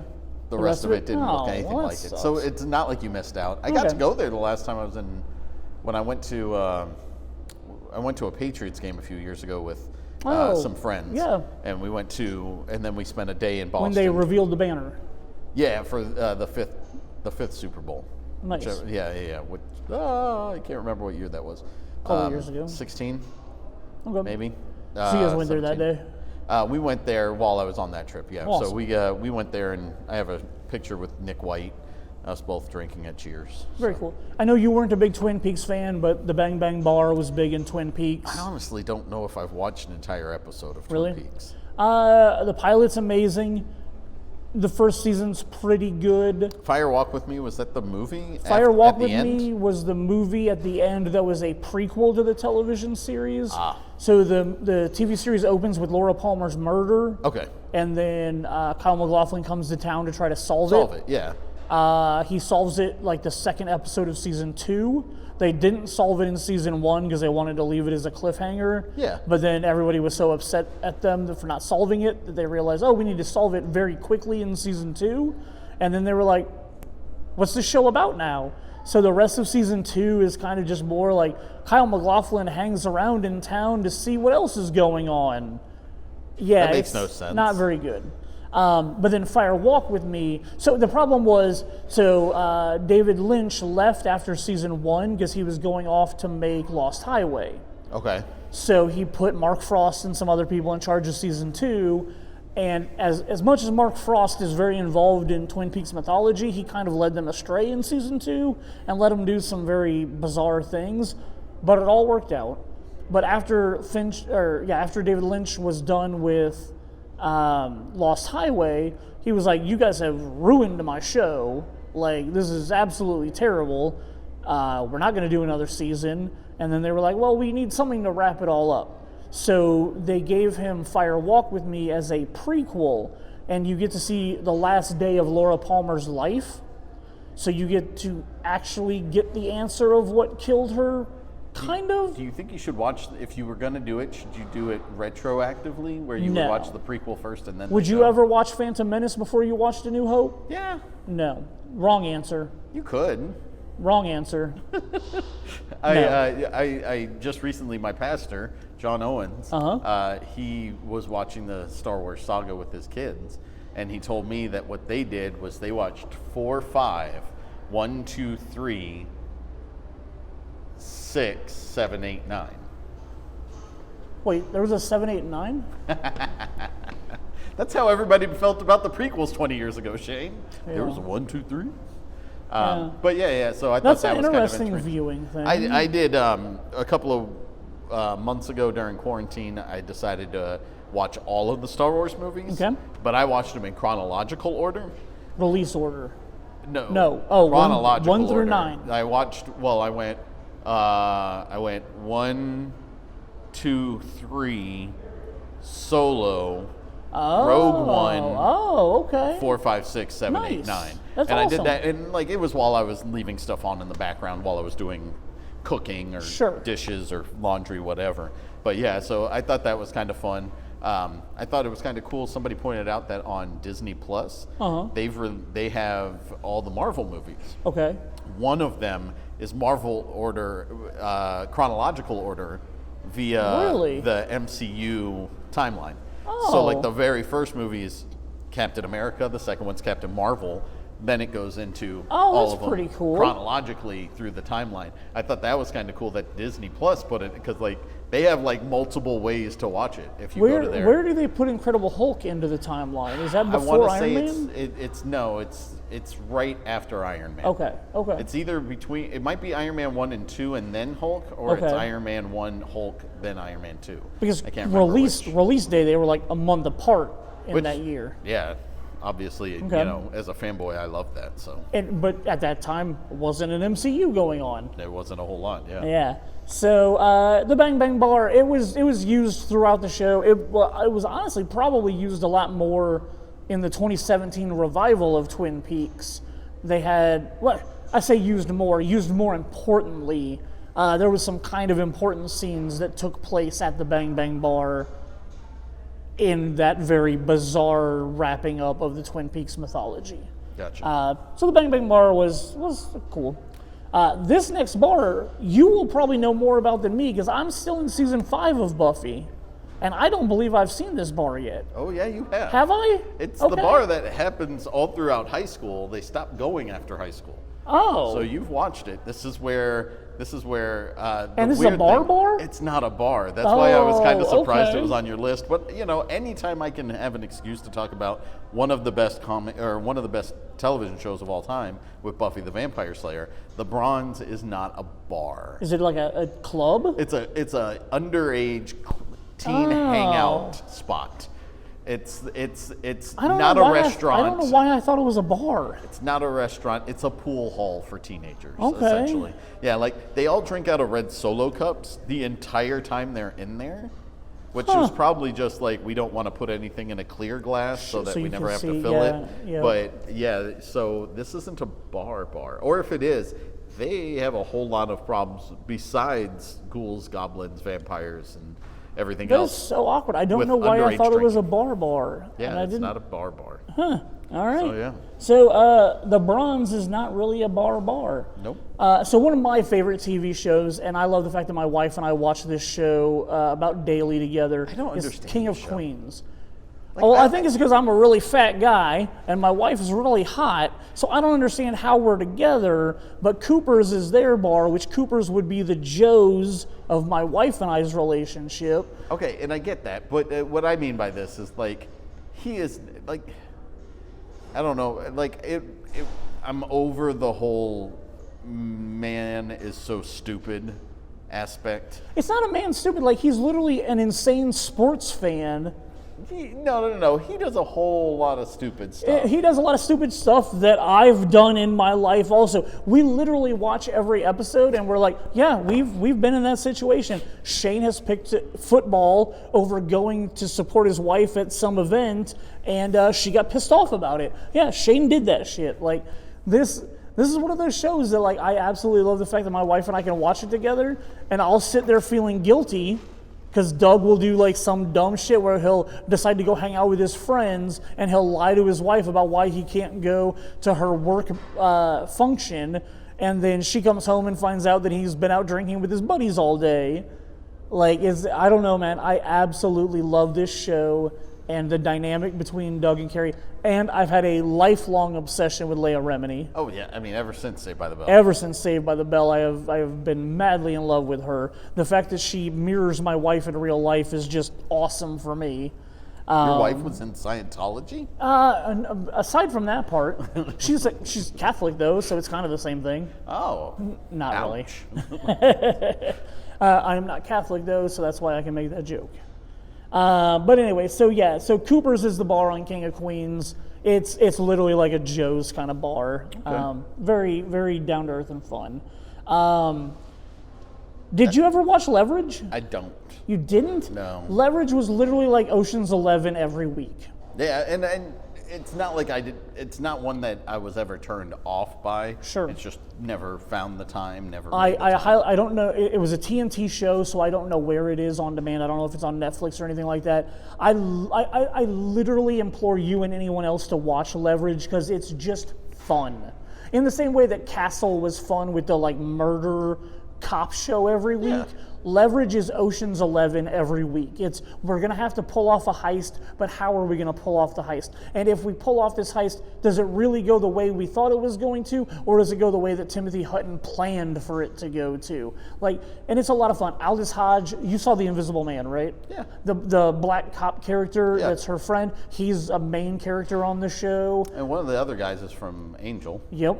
And then one of the British chicks, Jenna Bellum, was on a British.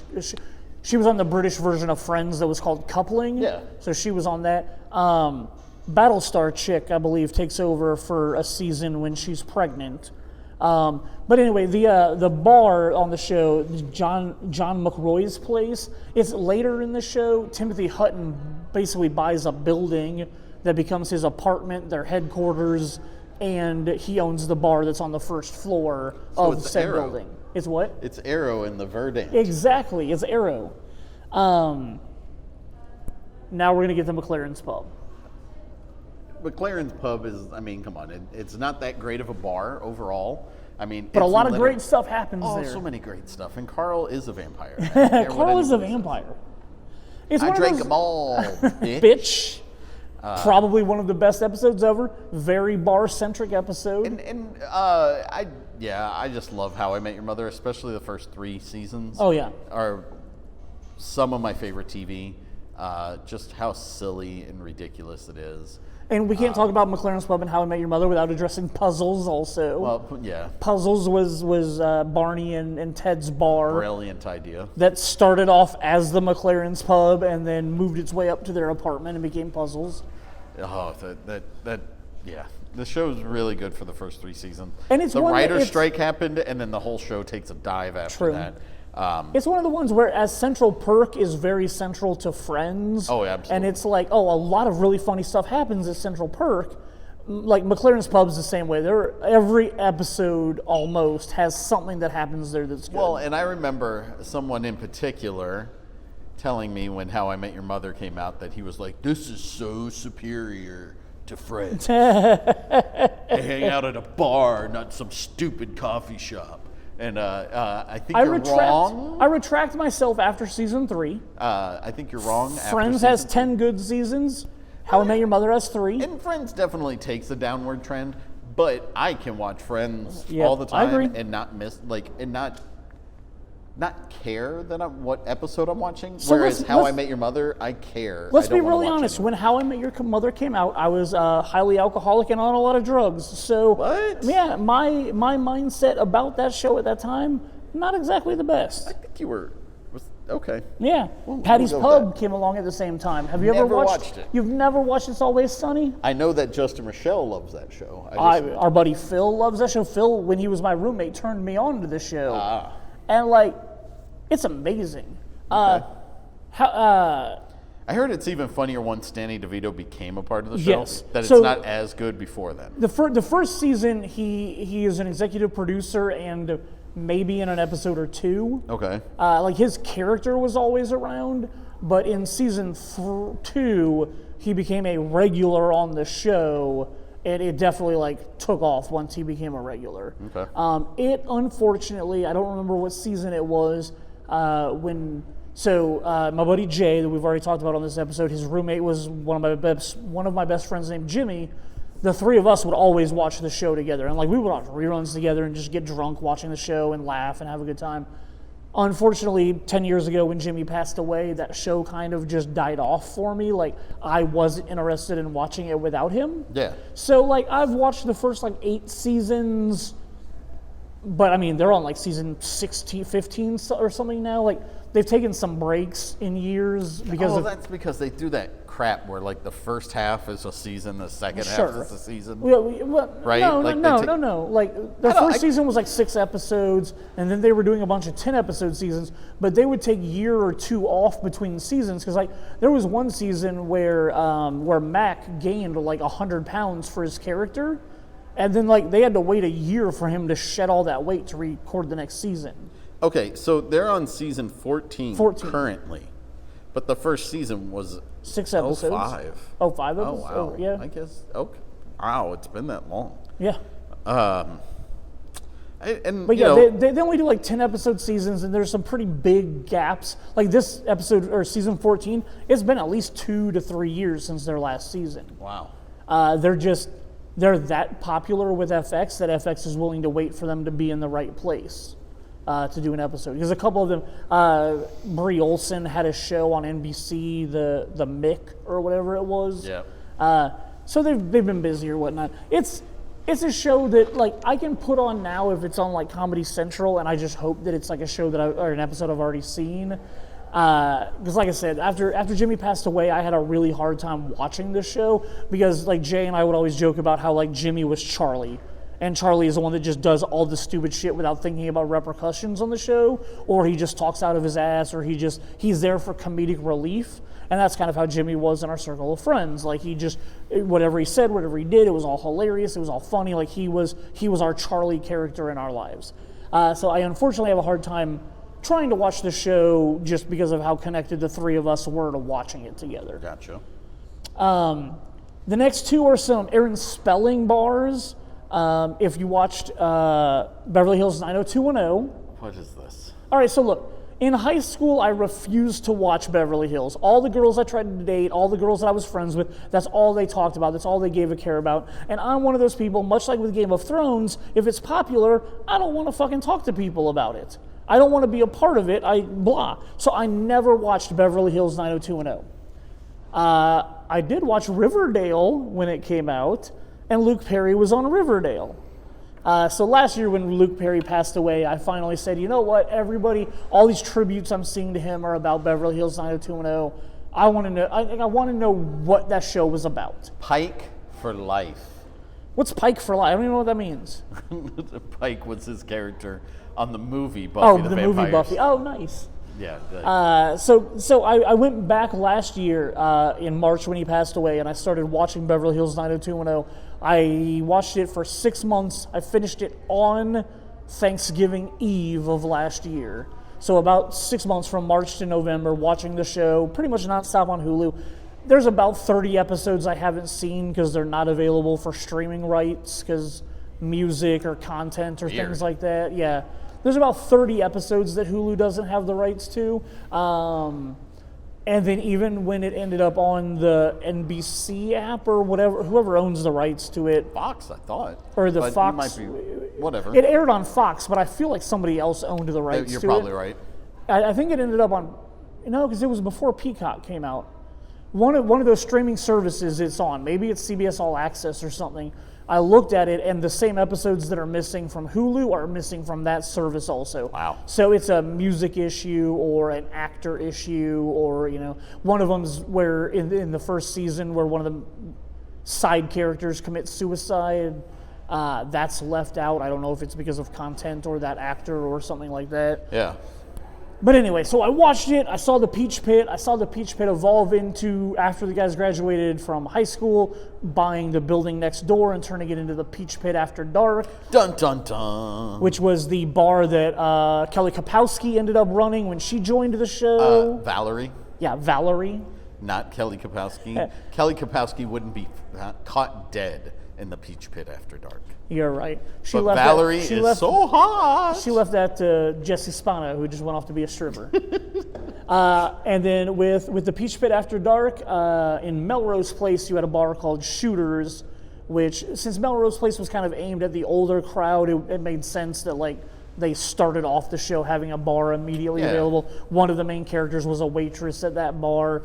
Even after they write her character out of, her character only lasted the first half of the first season. They wrote her out of the show because apparently she was a nightmare to work with. They just kept that bar as part of the show. I'm 3 seasons into Melrose Place. After I finished 90210, I felt like I needed to start watching Melrose Place. Courtney Thorne-Smith. Oh my goodness. Who's that?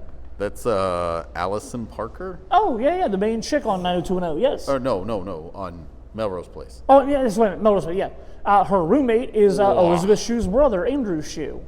Yeah, I don't care about Andrew Shue. All I can tell you is that Courtney Thorne-Smith was one of those women that when she was on TV and that show was popular, I had a mega celebrity crush on. I'll give you that. She's very cute. Like I said, I've only got 3 seasons in. I've seen her quit the design studio she was working at and then get rehired, and like I've seen a little bit of her. Like she was with the guy who was married, and they moved off for a couple of episodes. You know, I honestly don't remember anything about the show except for the fact that it was apartment buildings. Yep. And there was a pool in the There was middle a of it. pool in the middle of it. At some point in time, I thought somebody got shot or killed and they Yes. fall into the pool. Yes. That's it. I think that was the season 1 finale. So the chick that worked at the bar, when she got replaced, they brought in a photographer named Joe. But Joe comes with a whole history of her own, where she has an ex-husband that she's not divorced from, who Dun, is dun, stalking dun. her, even though she's sleeping with one of the new guys that's in Melrose Place. What? But I'm pretty sure it's her husband that gets shot and ends up in the pool, I think. It's just one of those. I just, like, that's all I can remember about that show. Like, Yeah. I forgot that Andrew Shue was Elizabeth Shue's. I forgot Elizabeth Shue's brother was even in that show. Yep. But yeah, Courtney Thorne-Smith and Heather Locklear, definitely two of my They brought in crushes Heather Locklear. when I So, was older, or yeah. when I was younger. They brought in Heather Locklear, and the Imagine reason... that, I married a blonde who's older than me. Interesting. They brought in Heather Locklear's character because a lot of the ratings were starting to go down because people wanted drama. Yeah. And this was more about just a bunch of friends kind of hanging out and like what goes on in their lives. And they everybody decided knew that she could bring some drama. And they brought in Heather Locklear knowing we can give her some fucked up storylines and make it pretty racy. And so that's what they did, and that's how it worked for that show. So those are our two Aaron Spelling bars that we've got. Now we've got two Gene Roddenberry bars. Would you rather drink with Guinan at 10 Forward or with Quark at Quark. Quark's Bar? 100% agree. Oh my God. Quark's Bar with Morn was so much, and Morn, literally Norm backwards, was a tribute to the character of Norm from Cheers. But dude, come on. Like, what was Whoopi's name? Guinan. Guinan? No. I mean, I feel like she would help me out with relationship advice more than Quark Who the ever hell would. do you really go to the bar to get a relationship advice? I love how all of us put bar movies and, like, heck, even the movie that we last made had a bar Crazy sequence. About You? Yeah, Crazy Yep. About You. Had a bar sequence, and he's like, woe is me telling the story to the barkeep. But it's like, come on, that's not really And the why you go to a bartender's bar. like, did you come here to talk to me about this? Like, you're literally here to drink, get drunk, and forget. Like, that's all you're here for. Nobody goes to whatever. Guinan, no. Get her Guinan, out no? of here. All right, cool. Quark, I will party with Quark every day. I agree with you on that. And you know Quark what's was a lot of like, fun. I was never into Star Trek. Oh, okay. The original Star Trek. Okay. My parents liked it growing up, watching it, whatever the case may be. The Next Generation came, and I started to get into sci-fi. Yep. Because of Star Wars, I started to get into Star Trek. Cool. Because I could get it every week, essentially, or every night at 10:35 p.m. at Fox Land. Sure. But yeah, so here I am watching Next Generation, and I thought it was good. Yeah. Deep Space Nine, I think, is way better than Next Generation. Personally, I love Cisco. Yep. I think Yep. he's more of like Picard's an awesome character. Yes. But I think Cisco's got that more the gravitas that I would want in somebody. For sure. Who's And he doesn't even start off the show as a captain. He doesn't become captain until like season 4 of Deep Space Nine. Oh man, you're right. Yeah, he's Like, Commander Benjamin Sisko for but the like, first he's couple like, seasons. he's just a badass. He And then you is. give him Worf. Yep. Like, who is the ultimate badass? Yes. And so, like, Deep Space Nine is definitely, and that's where I started learning about politics Sure. more, because of the fact that I was actually paying attention to the show and actually watching it and going, oh, like, you're starting to actually learn the dichotomies between the races and Yep. everything. And then, like, I was probably in middle school when I started watching that. And so here I am in middle school and starting to understand prejudice Sure. and all the other things that come with society. And I thought it was a really cool way to be starting to understand all of that. So in the late 80s, specifically when we lived in Germany, was when I started watching The Next Generation with my dad. And Picard became Picard is my captain. Like, Picard, I love all of the Next Generation stuff. Fast forward to 95, 95, 96. Weren't they running both of them at the same time? They were. One of the later seasons of The Next Generation bumped stopped up by. with the pilot of not Encounter at Farpoint. That's the pilot of Next Generation. I can't remember the name of the first episode of Deep Space Nine, but Enterprise was docked at Yeah. DS9 for their pilot episode. Good crossover thing. Got me to start watching that show with my dad, but in 95, 96-ish, I can't remember exactly what year DS9 started, but I was in high school at that point, so watching them with my dad wasn't the same that it was when I was a kid and I watched them with my dad. I had sports, I had drama department, I had, a job. I just Started in 93. 93. Okay. So that explains why I watched maybe the first 2 seasons with my dad. Yep. But I didn't get into it the way that my dad did. My dad really liked Deep Space Nine, and I was still stuck on the Next Generation. Like we would watch both of them together, and I love Data, I love Geordi, like I love Riker, I loved the cast of the Next Generation. TNG is awesome, but Yeah. I personally got more out of DS9. Here's my thing. In 2012, I went back and rewatched all of The Next Generation, all of Deep Space Nine, and all of Voyager in 1 year. It literally was what I watched when I was at home that year. And Deep Space Nine as an adult, or I would have been 32 at the time, so kind of an adult. I still don't consider myself an adult. I'm still okay. stuck in Peter Pan syndrome. Okay. But as a 32-year-old child, watching Deep Space Nine was a lot different than 13-year-old Shane watching DS9. I got a lot of the politics. I understood a lot of things. And my friends Mike and Ben that are hardcore Trekkie nerds, I was texting them, I hate Odo. Odo's the worst character ever. Because Odo spends all of season 1 trying to shut down Quark's bar. Odo hates Quark to the point that he manipulates things to try to get the bar shut down. So I'm texting, I hate Odo. Why is Odo trying to shut the bar down? The bar is the only good place where people can go and enjoy themselves. Oh, this world sucks. Like, as an adult, I see things differently than when 13-year-old Shane was watching it with his dad. It was just like, oh, I'm trying to watch Star Trek and see aliens and they're going off and doing fun stuff. Deep Space Nine was so mentally ahead of its time. It was ahead of its time for me, maybe not for like adults watching it at that point, but the politics between the Bajorans and the Kardashians and like just all the You just said Kardashian.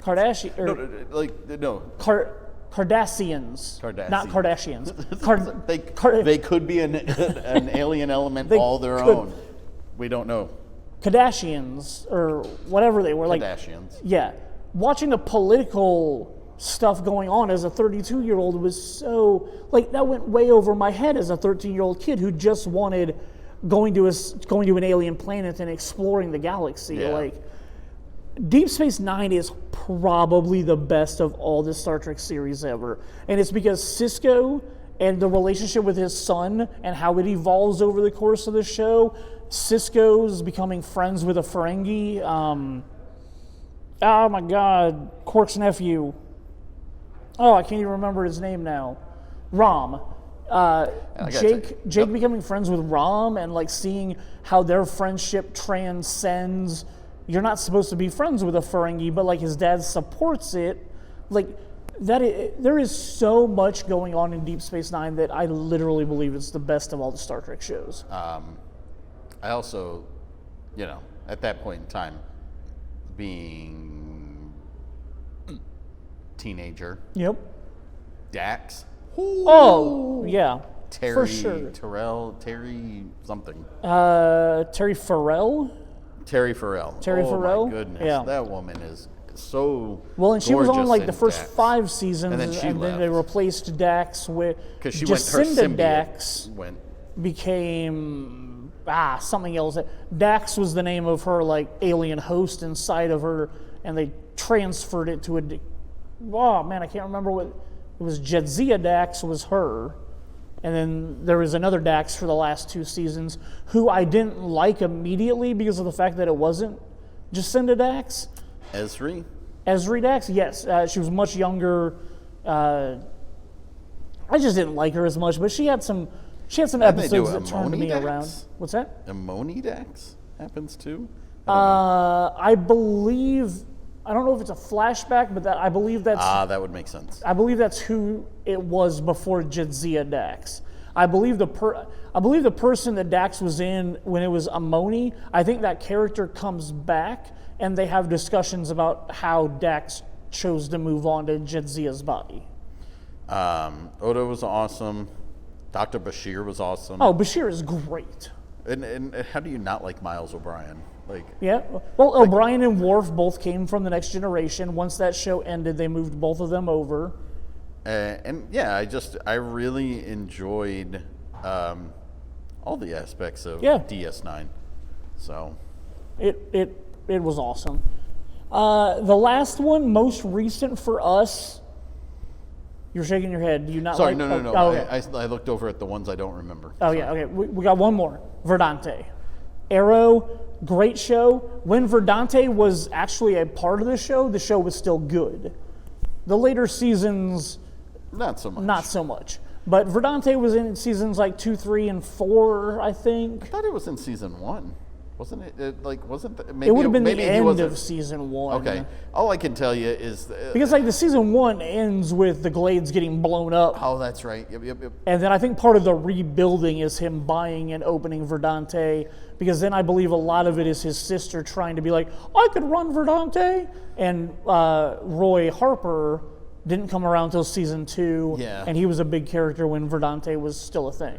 Yeah, the Arrow was one of those shows that I think I was in the middle of season 2 or the middle of season 3 maybe, where I that was a show that if television got brought up, I was talking about. Sure. Like I enjoyed it, I loved it, wanted everybody to watch that show, and then yeah, It lost its way. it lost a lot. But you know, I mean, they probably had the first 2 or 3 seasons kind of mapped out, Sure. and they probably had that all kind of planned. And then they were like, our ratings are so good, we need to keep it going. Well, and then how much of that was the CW saying you have to create the Arrowverse? So then they had to figure out ways to create more characters to include in the Arrowverse. Well, and I mean, like, you know, it wasn't so bad when it was the Flash. Like, Flash was awesome. Yeah. And for a while, Flash and Arrow were really good shows. Yes. I gave up on Arrow first. Well, and then Flash did the same thing. Flash created Team Flash, where they had to bring in 4 or 5 side characters to be part of a team, Yeah. where the first couple of seasons worked well because it was mostly just the Flash with his Cisco. with Cisco and hot blonde girl who becomes Killer Frost. Oh, wow. I am drawing Emma? a blank on her name. No, No. Kate, No. Catherine. We're talking about Arrow. talking about Arrow. Here I am. I just finished season 7 of Agents of S.H.I.E.L.D. Oh, Agents of S.H.I.E.L.D. So good. Oh, and that finale takes place in a bar. That's good not call. on the list. Good call. Good call. What is it? Caitlin Snow. Caitlin Snow. Caitlin Snow. Yep. Yep. So anyway, I didn't put Agents of S.H.I.E.L.D. on this list either, and the entire 7th season is founded around the bar that in the 30s was the S.H.I.E.L.D. Safe house. Yep. And then that bar over every decade that they visit is still a S.H.I.E.L.D. safe house, and the very final scene of S.H.I.E.L.D. takes place at that bar. I have no idea what the name of that bar is. I don't either. They might as well call it Deeks for all I care. What was the password to get into it? Oh, I don't remember. Oh man. Patton Oswalt. No, that wasn't it.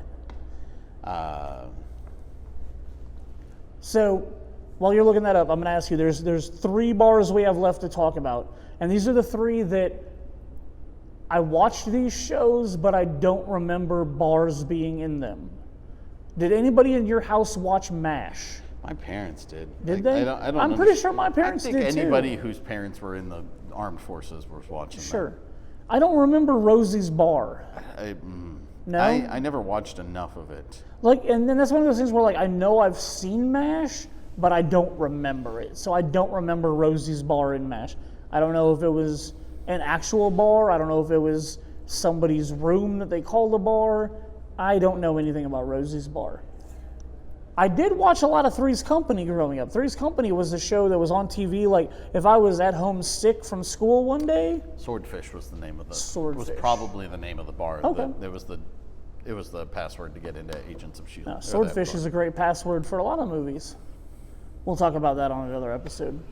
So the Regal Beagle. John Travolta episode. A John Travolta or a Hugh Jackman episode. Ooh. Keep going. The Regal Beagle was the name of the bar in Three's Company. And the name the Regal Beagle sounds familiar to me. Like, I'm like, oh, I've heard of the Regal Beagle. That's a bar. I don't remember. Like, every episode of Three's Company that I can remember literally takes place in the apartment with Don Knotts or whatever the second landlord, Mr. I can't even remember now. I literally can't remember anything outside of the Three's Company actual apartment. Nope.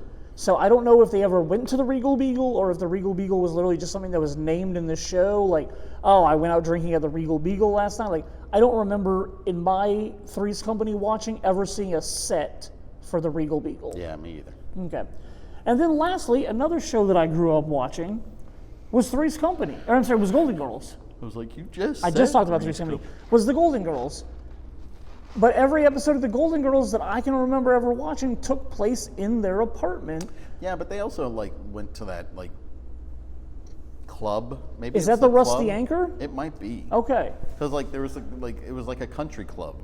Because Don Cheadle works there at one point. Oh, does he really? Yeah, it was. I was just watching something recently, and it was talking about how the Confederate flag and how it's always been a point of debate. Stuff in the South and stuff like that. So Blanche was trying to hang up a Confederate flag Oh, for wow. something, and he's somebody who works there, and he was like, do you not understand what this represents against me?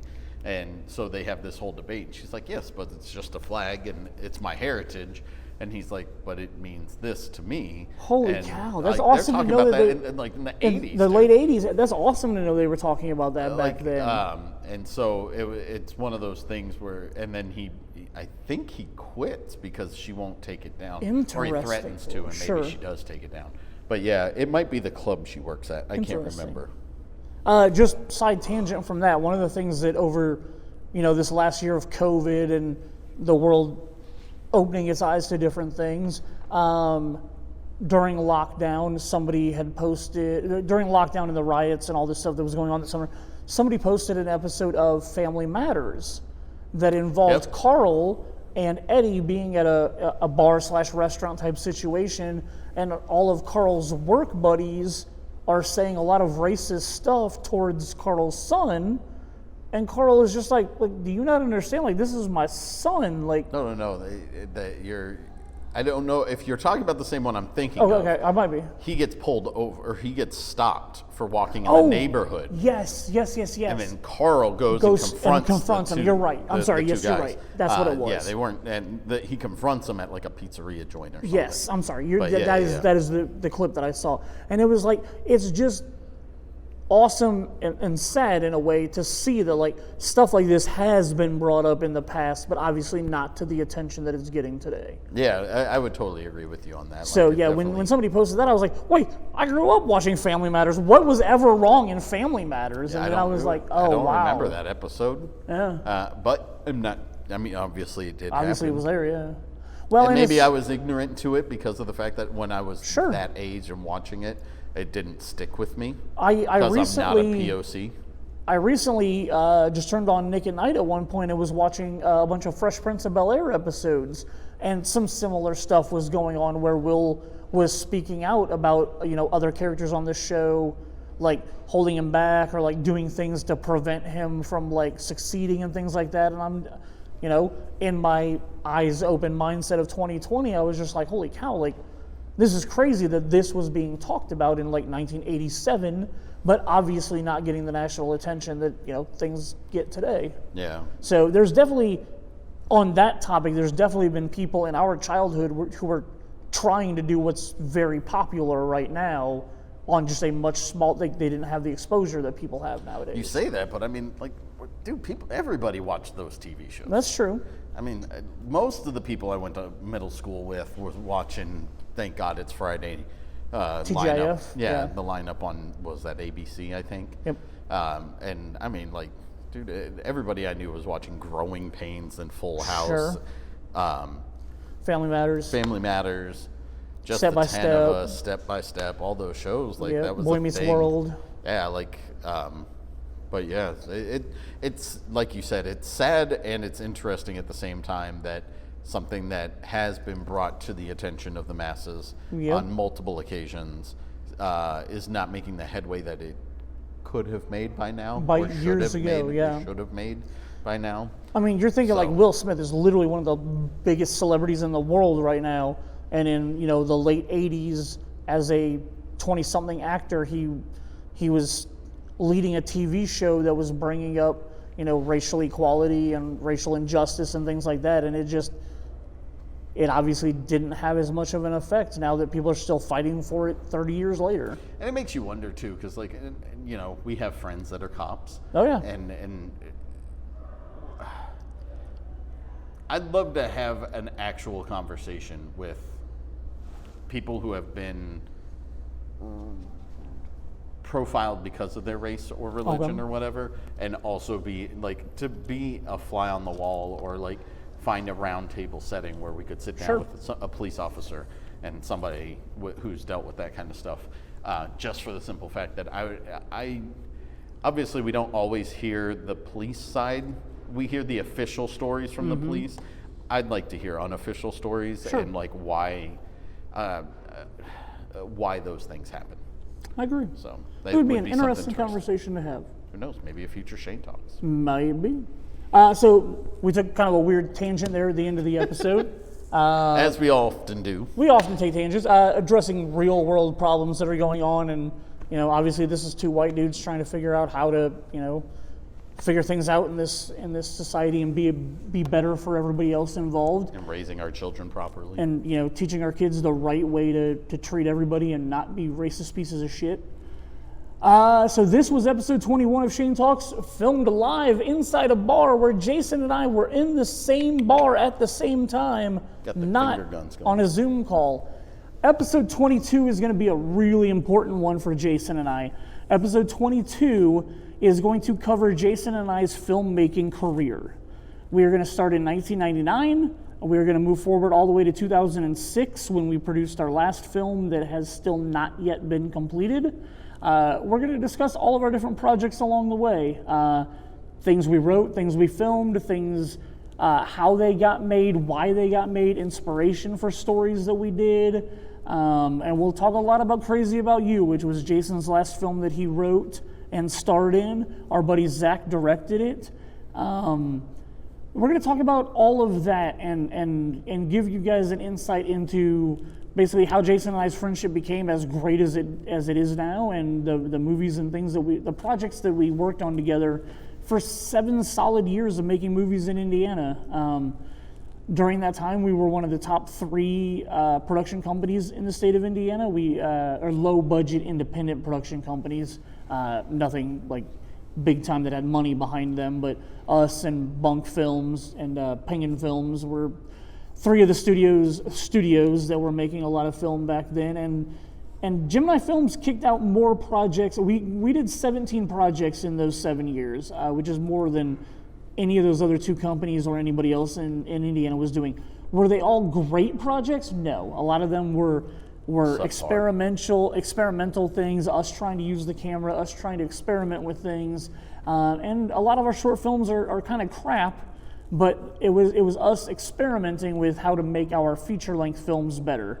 So we're going to get into a whole big discussion about all of that stuff on our next episode, which we're going to try to do in person also. If not, it'll be another Zoom call like everything else. But I'm happy that Jason and I took the step today in a bar to film this episode about bars. Makes me happy. Episode 21. Episode 21. Thank you guys for listening. We will see you guys next week.